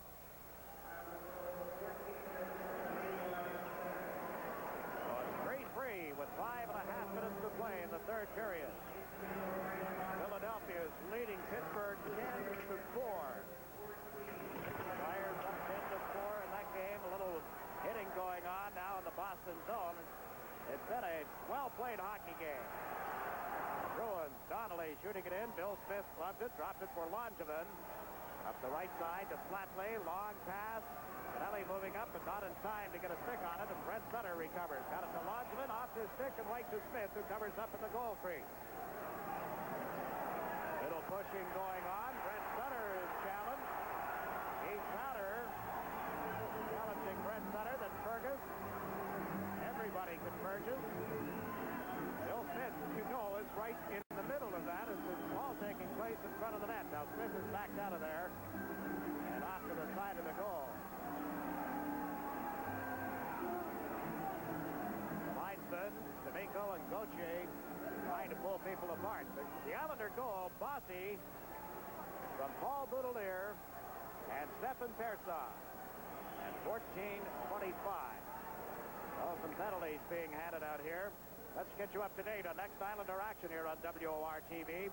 Sunday night at 7 o'clock, the Islanders and the Buffalo Sabres live from the Memorial Auditorium in Buffalo. And on Saturday the 31st, from the Capitol Center, Landover, Maryland, the Islanders and the Washington Capitals, and that could decide first place. Underline, emphasize the word could decide first place. 7:30 on Saturday the 31st, and the following evening at 7:30, the Islanders and the Penguins. More New York Mets baseball coming up. Grapefruit League action, the Mets and the Pirates, Saturday the 31st, 1:30. The start time from Al Lang Field. Or stadium now, they call it, Al Lang Stadium. You look at Brent Sutter over at the Islander penalty box. He and Keith Crowder draw roughing penalties. 14:49 the time. So the teams at 5 aside, including the goaltenders, to play in the center ice area. Now moving up is Kluzak. It's loose at the line. Recovered the puck into Middleton. To Peterson, to O'Connell. O'Connell shot blocked by Potvin. Dove in front of it as O'Connell came in to within about 20 feet of Bill Smith. Potvin rolls over. It's up slowly. The sacrifices one makes. Watch the play by Middleton. O'Connell spotting the puck. Potvin moves right out in front of him. Bang. Now Potvin is coming back to the bench. And Al Arbor sending out Thomas Johnson and Ken Morrill. Up front, it'll be Bryan Trottier and Bob Ford. For Boston, it remains Peterson, Middleton, Bork, and Kluzak. 4 minutes, 43 seconds remaining. Ryan Lewis has gone over to the Boston bench, and Dan Canny, the trainer, is attending to him. Pete Peters gets a pretty good look. Brian Lewis has been nicked along the left side of his face, right there by the chin, apparently. Aaron Stick, perhaps, up to catch him. The gray-haired gentleman is Dan Canny, who has been a trainer here with the Bruins for many, many years. Let's see what led to this. 22nd year that Dan Canny has been the trainer. There's the referee on the far side. Oh, yeah, the stick did come up. Talking with Scotty Morrison on the first intermission, we could have talked all night, I guess, about the injuries to the refereeing staff. Bruce Hood was hurt in the Islander game at Philadelphia, got back into action, and was hurt again. Dave Newell, a lot of them have had injuries this year. Now Bourne is forced to play into the Boston zone. He and Bork tied it up in the corner. There's going to be a face-off outside the blue line as they rule the Islanders force the play stoppage. Bourne showing some strength as he went in with Bork. 4 minutes and 27 seconds left. Period 3 here at the Boston Garden. Trottier and Peterson on this draw. Peterson just checked with the Bruins bench. Got the puck, but it goes right to Bossy, who comes in with a drive, and it was bouncing off Kluzak. Bossy holds onto it on right wing, tries to come in. The pass to Johnson went behind him. Johnson picks it up now. Worked it in front of the net, but right to Kluzak. Or Kluzak ahead to Bork, over to Middleton. Middleton trying to come in off left wing, was chased to the corner, centered the puck. There's Peterson. Turns on the boards, lost his balance. And now Johnson takes over. Thomas Johnson passes off the boards behind Trottier. Kluzak and Bork worked it back and forth. Gave it to Middleton. Back to Bork. Turn to get away from Bossy, who had moved up on him. This is Bork. He has had more shots on goal than any other player in the league this year. Johnson cleared it up, but they ruled Morrow had knocked it down, and that's the hand pass. 41 seconds remaining in the penalties to Keith Crowder and Brent Sutter. Headed down the home stretch of the regular season. You see the numbers. Third period, 3-3 tie. 3 minutes and 42 seconds left. Ford against Fergus on the face-off. The puck comes out into center ice. O'Connell chasing it. O'Connell across to Kluzak. Around to Mike O'Connell. Luzak took a hard hit from Gillies after making that pass. Here's O'Connell coming out. O'Connell over center ice had a rolling puck to contend with, and Bourne knocked it away from him. Luzak still having trouble with it. Backhands it around the board. Bill Smith cuts it off. Gave it to Stefan Persson. Across to Potvin. Eddie Potvin leads the Islanders into center ice to the Boston line. Couldn't get away from the check. Fergus got up with him, and here comes Bourque. Ray Bourque to Fergus. Tom Fergus bumped by Stefan Persson as they go to the board. Persson trying to cover up, and the puck has done so. And the teams are at 6 aside again. We have 2 minutes and 55 seconds remaining. The Islanders have battled back from a 3-1 deficit. Both goals by Mike Bossy, 46th and 47th of the year. They were down 3-1 midway through the second period. Al Arbor has set Trottier in to take the face-off. Spinelli and Brent Sutter out there as well. Persson and Potvin. It's Casper at center with O'Reilly and Krushelnyski on the wing. Trottier got the draw to Persson. Now to Brent Sutter. Gave it to Tonelli, who backhands it wide of Keene. Picked up in the corner. Plum got it to Krushelnyski. Krushelnyski to Casper. Comes over the line. Can't get through the defense. Johnson knocks Casper down with a good body check, and it clears the puck around off Gauthier and into the Islander players' bench. Souvenir for Jim Pickard. He just throws it up into the crowd.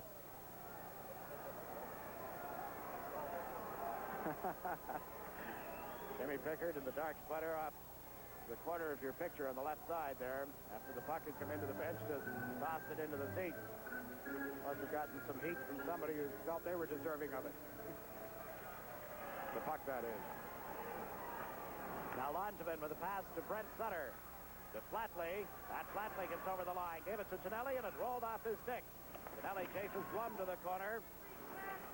Tonelli trying to jab it out of his skates. Flatley was there as well. Now O'Reilly and Tonelli end up with their arms around one another, but after the whistle.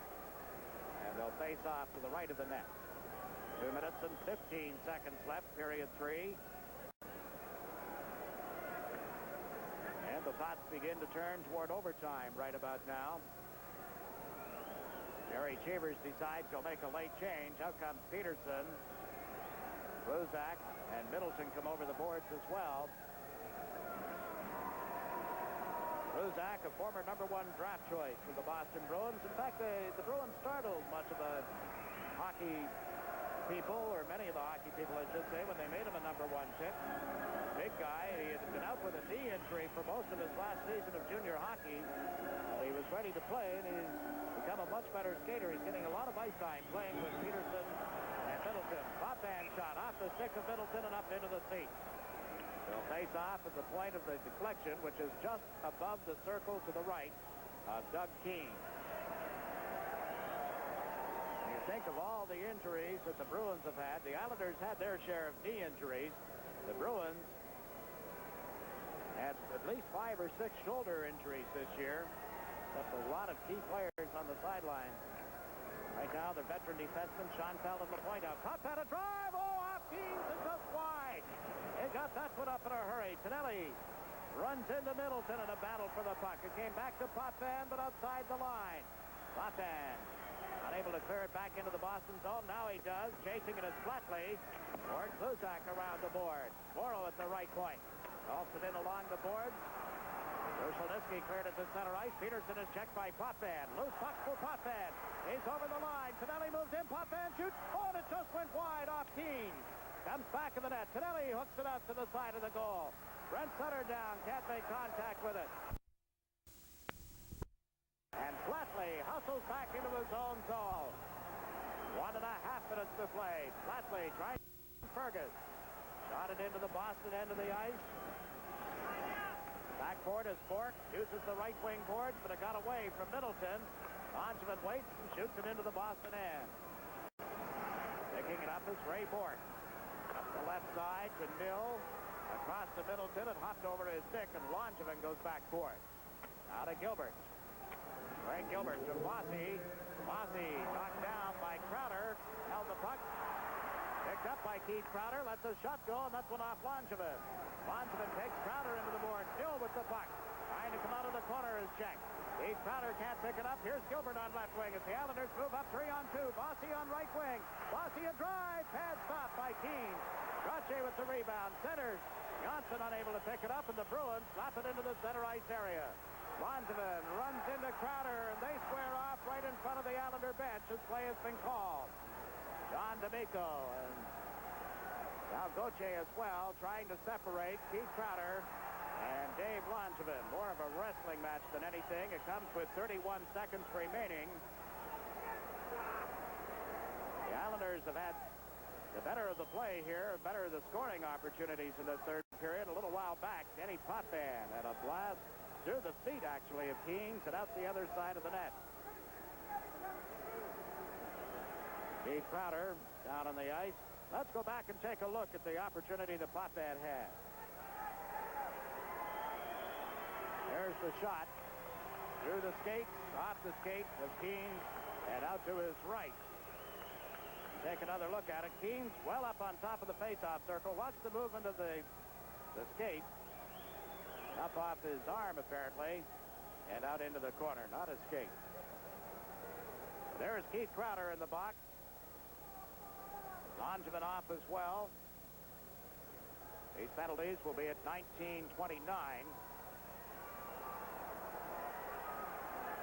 And appear to be major penalties, as nothing has gone up on the board yet.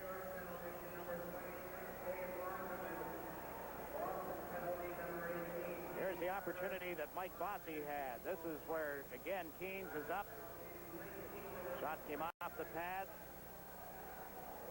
Bossy with a pair of goals tonight. Here's another angle of that drive. He has shot the puck much better with more authority tonight than he has in recent games. So with 31 seconds left, major penalties for fighting to Langevin and Keith Crowder. Trottier on the draw against Peterson. Pulled it back to O'Connell on the Boston defense. O'Connell to Bork. Long shot is wide of Bill Smith. Off the boards and cleared up to center by Gilbert. O'Connell picked it up. Gave it to Bork. To Mill. To Peterson, it comes over the line. Middleton stepped in ahead of the play, and we have 13 seconds left.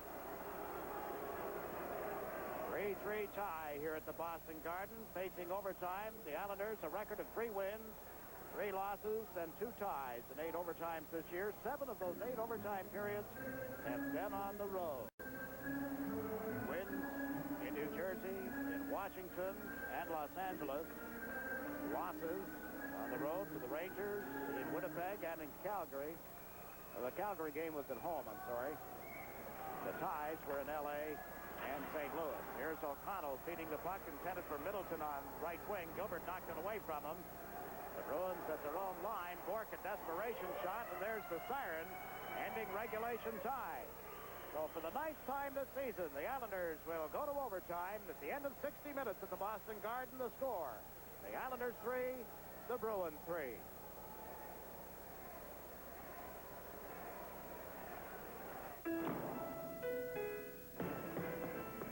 Hey, Jim. Ready to go a couple rounds, man? Yeah. Hey, Chad. How's everything? Ready to go? You good. I hear the same about you. Gotta reach deep inside. Bring out your best. Budweiser alive. The best.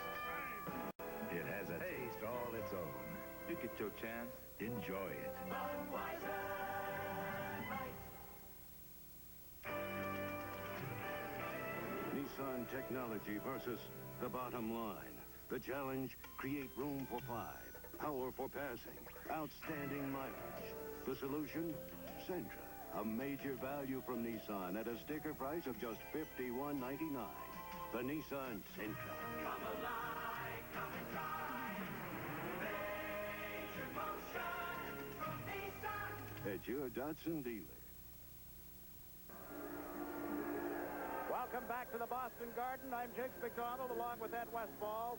Eddie with laryngitis tonight. The Islanders and the Bruins have played a 3-3 tie over regulation time. In the third period, the Bruins had 9 shots on goal. The Islanders had 9 shots. The totals on the night: Boston with 30 shots, the Islanders with 23. But a goal by Mike Bossy, his second of the game, his 47th of the year at 14:25, and put us into overtime. I mentioned the Islander record is 3 wins, 3 losses, 2 ties. The Bruins have not lost in overtime. Boston with a record of a win and 5 ties. They beat Los Angeles in overtime here at the Garden, and ties with the Rangers and Hartford, and on the road, ties in Philadelphia, Vancouver, and Calgary. Jerry Cheevers took a little swig from the water bottle. Gets his team pumped up. Al Arbor back of the Islander bench. Let's see who they'll send out there for this overtime. Of course, they have lost Langevin. Bruins have lost Keith Crowder. They, serving major penalties, would have 31 seconds of playing time left once those penalties had expired. I want to wish a happy birthday. We should have done this earlier. Pauline Lamont in the accounting office of the New York Islanders. She's the gal that corrects all Ralph Saletti's mistakes. Pauline celebrating a birthday, and all of us send her our very best wishes for many more. Now I'll hear from Saletti. Oh, well. Trottier at center ice for the Islanders. Bossy on right wing, Gilbert on the left, Potvin and Persson on the point. The puck went back to Bill Smith. Persson to Potvin. It got away from him. Peterson centered, and it bounced over the stick of Dill as Smith made a good save, but the big rebound ends up in the Boston zone. Kluzak to Peterson. Persson moving up, knocked the puck away from him. Dill is there battling for it, and Trottier digs it off the board. Shot it into the corner to the right of Keane. O'Connell hustles back. Trottier knocks it away from him, but right to Kluzak. Around the board, still trying to clear it out. Bossy stepped into him. Here's Peterson over the line. Peterson dumps it in front field with a chance. Smith the save as he dove off to the right side. The Islanders clear it into the center ice zone. This is Kluzak. Flips it into the Islander territory. Persson riding hurt on Nil as Potvin clears it. Not out. Bork with a drive. Glove save. Oh, my. Bork teed one up at the point. Bill Smith made a dazzling stop off Nil, and now comes up with a big glove save off Bork. We're 52 seconds into the overtime. Let's take another look at some of this action. Here's the shot from the point. Bork. And a man cutting through in front, but Smith just reaches back. Look at those pads spread out. The glove up early. And now the save off Nil as Peterson played it across. There's Nil in a little deep and able to make the save. There's a penalty being called against Boston. The Bruins had too many men on the ice. So 52 seconds into the overtime, who says they don't call penalties? Referee Brian Lewis, maybe with some help from the linesman.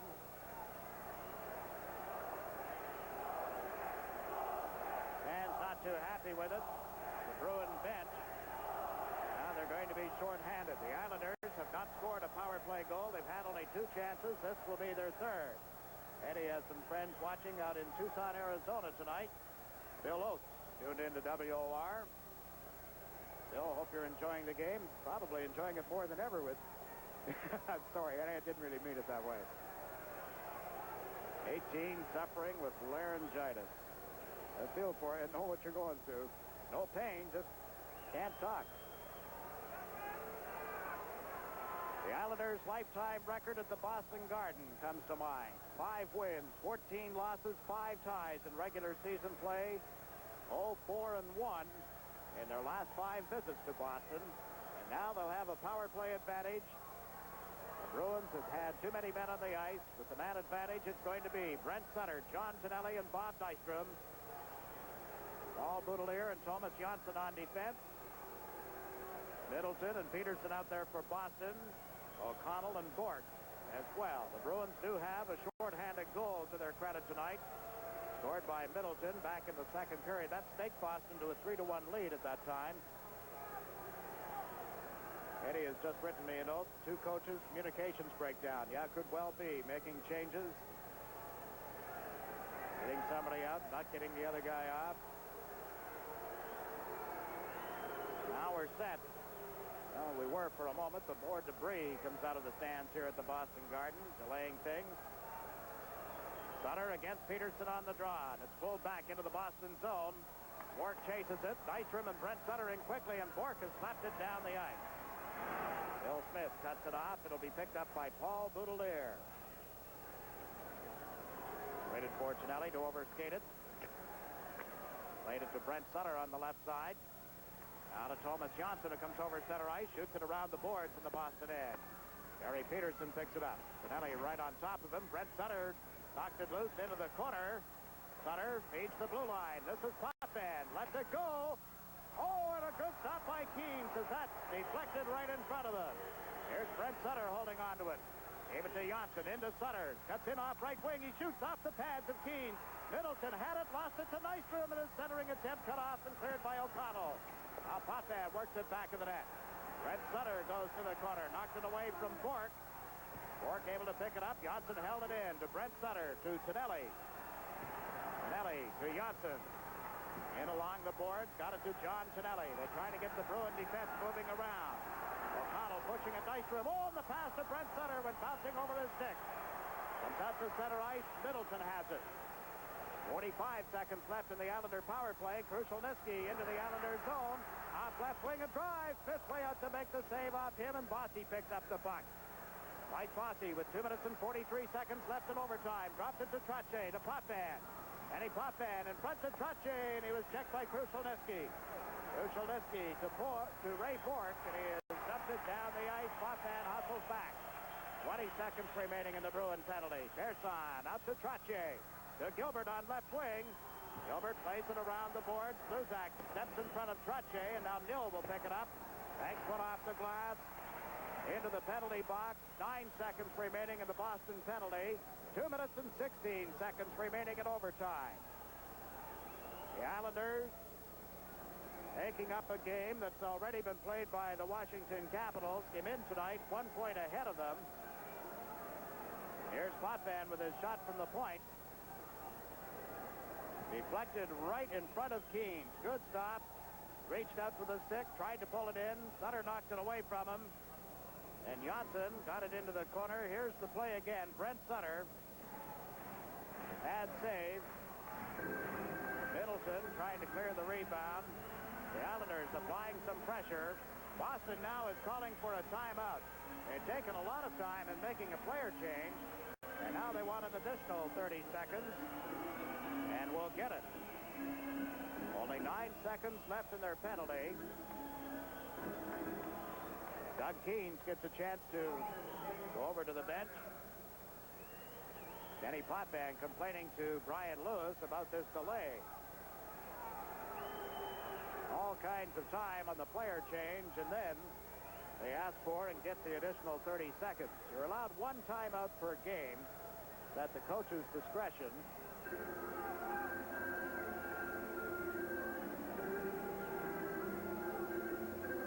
Question has to do with whether or not you can take a timeout in the overtime. Apparently so. Al Arbor doesn't seem to think so, but Denny Potvin in quite a animated discussion now with John D'Amico. The linesman doing more of the talking than the referee. Bryan Trottier trying to cool things off. You're not going to put anything over on Mr. D'Amico. If it's in the book, it's also firmly implanted in his mind. He has been a veteran of these wars for many, many years. The Bruins, with all that talking, may have gotten more than a 30-second timeout, as it turns out. Now the referee talking with Peterson. D'Amico hearing it from the Islander bench as he has come to this side of the ice, and Gerard Gauthier will drop the puck. It'll be Trottier and Peterson on the draw. Bossy and Gilbert on the wings for the Islanders. Potvin and Persson move about 10 feet inside the line. The puck drop. Goes to the corner, picked up by Bossy. To the blue line to Potvin, and it got away from him. So that will kill off the penalty time against the Bruins. The team's at 6 aside. We have 2 minutes and 3 seconds left. Potvin from back of the net. Long pass up the right wing to Bossy, who stays onside. Cuts in, shoots, and it went over the crossbar. He was hooked from behind as he went to pull the trigger. Krushelnyski on left wing. He's over the line with a slap shot that misses the net. Comes back to Bork. Ray Bork shot through a screen, tipped, and Smith scoops it up. He was leaning to his right, had to come back and make the save off Middleton. At one end, it was Bossy. At the other end, Middleton, and you couldn't ask for two better sharpshooters. We watch Bork. There's the pass in front as it turned out, and Smith sliding to the right, comes back. It was off the stick of Middleton, and Bill Smith holds on. The other end of the ice. Watch Bork now as Bossy got a half a step on him. Bork just interfered enough with his shooting arm, put him off balance, and he still managed to get the shot away, but too much on it, up over the crossbar. There's the story. 1 minute and 40 seconds left in overtime. Everybody has stayed in their seat. It's like Game 7 of the Stanley Cup Finals here in Boston. Johnson around the board. Wayne Sutter tipped it, picks it up, can't get away from Krushelnyski, then was knocked down, and Johnson clears it to Bourne. Bob Bourne is dumped to the center ice. Bork is back. Ray Bork to the left side. Krushelnyski tipped it right to Bourne. At center ice, he and Wayne Sutter get tied up on the board. Peterson and Krushelnyski checking there for Boston. Over the boards comes Clark Gillies. Butch Goring has come out. Johnson and Morrow on defense with Wayne Sutter on right wing. For Boston, it's Peterson, Krushelnyski, and Middleton. They have Kluzak and Bork on defense. Now the Islanders are going to take a 30-second timeout. As these two teams played here at the Boston Garden back on the 16th of January, the Islanders have picked up 32 points, the Bruins 30. The Islanders went 16-11-0 in the 27 games from that span. The Bruins played 29 games, a record of 14-13-2. They got Steve Kasper back in their lineup this past weekend. Big plus. He's the man who checks so very well against Gretzky anytime they play the Edmonton Oilers, and he has checked well here tonight.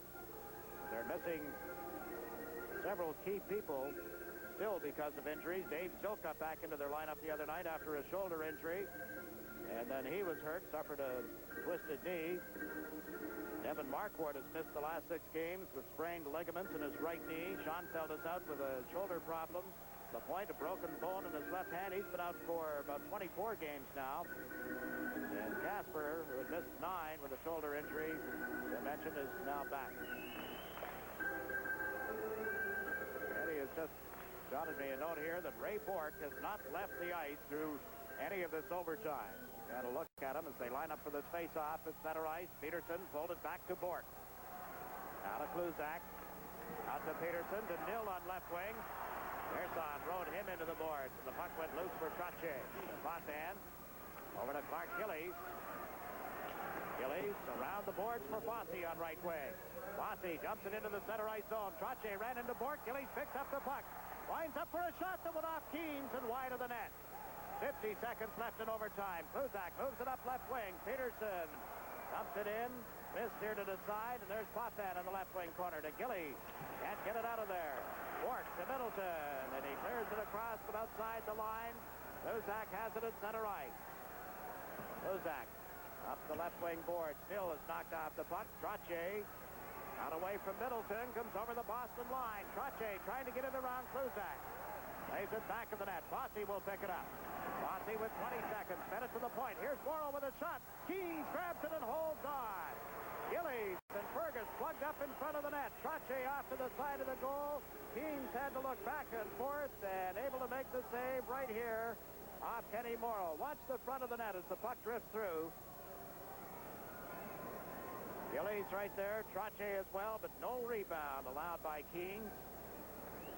Now look at him as he keeps his eye on that puck. A lot of distractions out in front of him, too. But Doug Keens, what a great story it's been this year. The Bruins acquiring him as a free agent. Los Angeles Kings feeling they had no room for him in their system, let alone their big team in L.A., their parent team. And he gets the job here in Boston. Brent Sutter on the faceoff and went to the corner. O'Connell picks it up with 15 seconds left. O'Connell rounding the net. Coming out on the right side, got it into the center ice zone. Potvin was back. The pass off to Nelly's stick, picked up by Bork. 5 seconds left. Grushelnitsky bumped by Johnson. And that's going to do it as Pinelli stepped over the line. The horn and the siren go off. The Boston Bruins and the New York Islanders play a 3-3 tie. The Islanders, unable to beat Boston in the regular season a year ago, have an identical record this season of 0-2-1. But they battled back tonight. We're down by a score of 3-1 and a couple of goals by Bossy. One late in the second period, one late in the third period. And the final scores, the New York Islanders 3, the Boston Bruins 3. Back with a recap and our Budweiser Star of the Game selection right after these messages.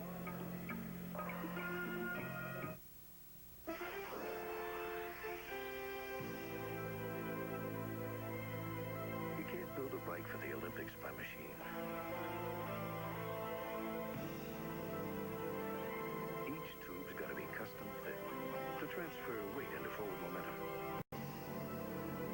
After all, a champion should ride a champion. To everyone who's working hard for America's Olympic effort, this Bud's for you. When your Buick dealer gives you a price, believe it. The new front-wheel drive Buick Skyhawk, equipped the way a Buick ought to be, is only $8807. And that price includes all these extras. Power steering, power brakes, automatic transmission, air conditioning, AM/FM stereo, even front and rear carpet savers. We've made sure the 8807 includes a lot of Buick comfort and convenience as well as quality. If you price a Buick, you'll buy a Buick. Clothes make the man, Playboy makes the clothes. They keep you looking street smart good from your head down to your toes. Playboy Clothes and Accessories. They've got you covered. From hats to shirts, briefs, rainwear, sportswear, socks, and shoes.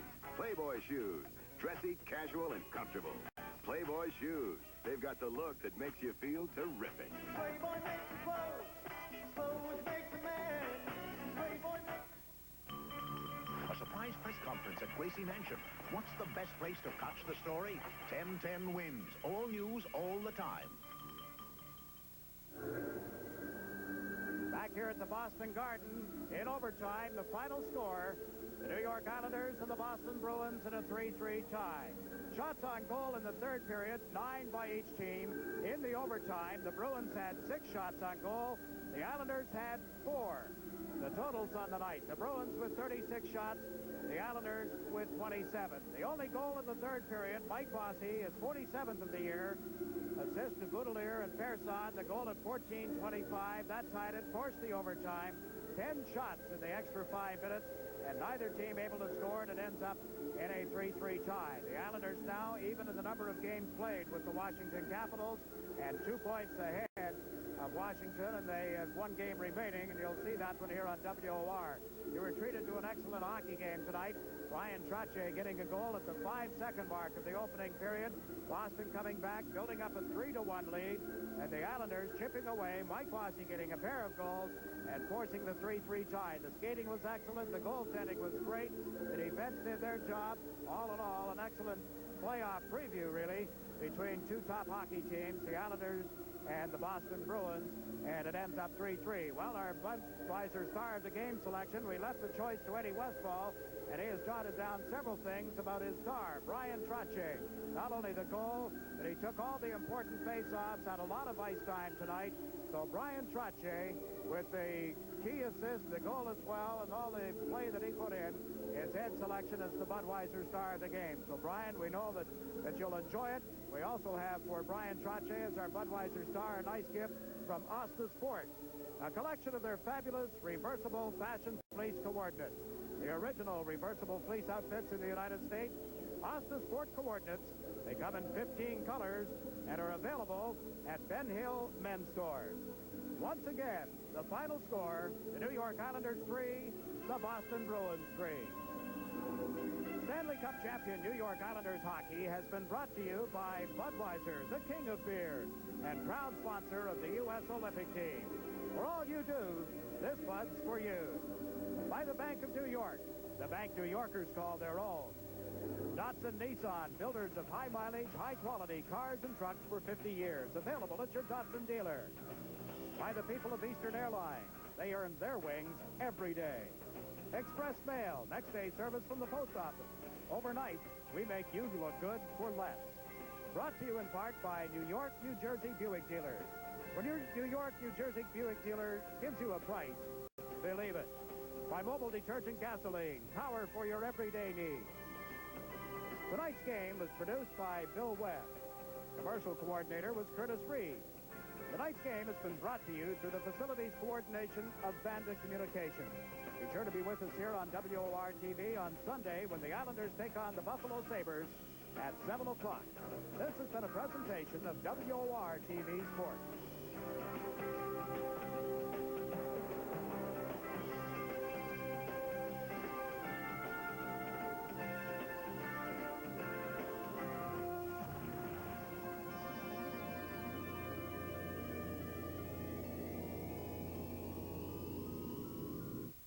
If doing business around the world takes too much time, discover the AT&T International Business Network. Mr. Columbus. With AT&T, you can reach decision makers everywhere quickly. Queen Isabella. Attend an international teleconference. Her Majesty's? But where are you? Without leaving the U.S. Send exact copies of key documents internationally in minutes using fax. I'm not in the East Indies? The most cost-effective way, the AT&T International Business Network. You know, jeans made of Burlington stretch denim with ESP aren't just jeans. They're Jeans Plus. Incredible comfort. They're Jeans Plus. A fantastic fit. They're ready for you right now in A&S Men's Department. Levi's for men jeans in Burlington's new stretch denim. Now at A&S. Terrific. Burlington stretch denim. Discover the pluses for yourself. ESP Extra Stretch Performance Denim. Another first. Made better in America by Burlington.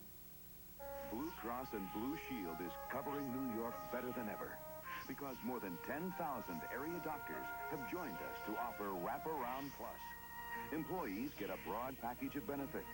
Management gets a grip on skyrocketing costs because our doctors link their fees to the Consumer Price Index.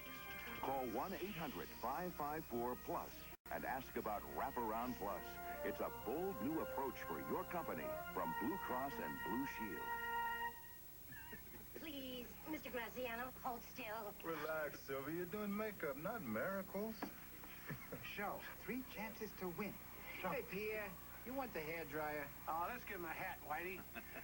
Or you can play a quinella. Well, did I knock him on, Buffalo? Oh, come on, fellas. We gotta look good for OTB. Is this the beer commercial?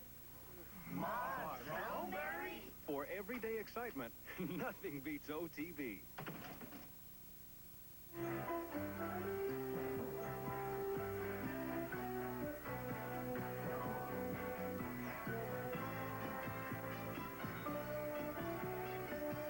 Now, from WOR-TV, 9 on New Jersey, with Sarah Lee Kessler. Abandoned metal barrels. Barrels full of chemicals. This is what you'd expect a hazardous waste site to look like. Though you may never have seen one, there are more of them in New Jersey than in any other state. But at many, there are no barrels. Nothing to see. It's what you can't see that can hurt you.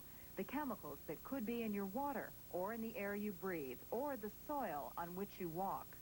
Hello, I'm Sarah Lee Kessler. This week, 9 on New Jersey takes a look at the problem of hazardous chemicals in our air, water, and soil.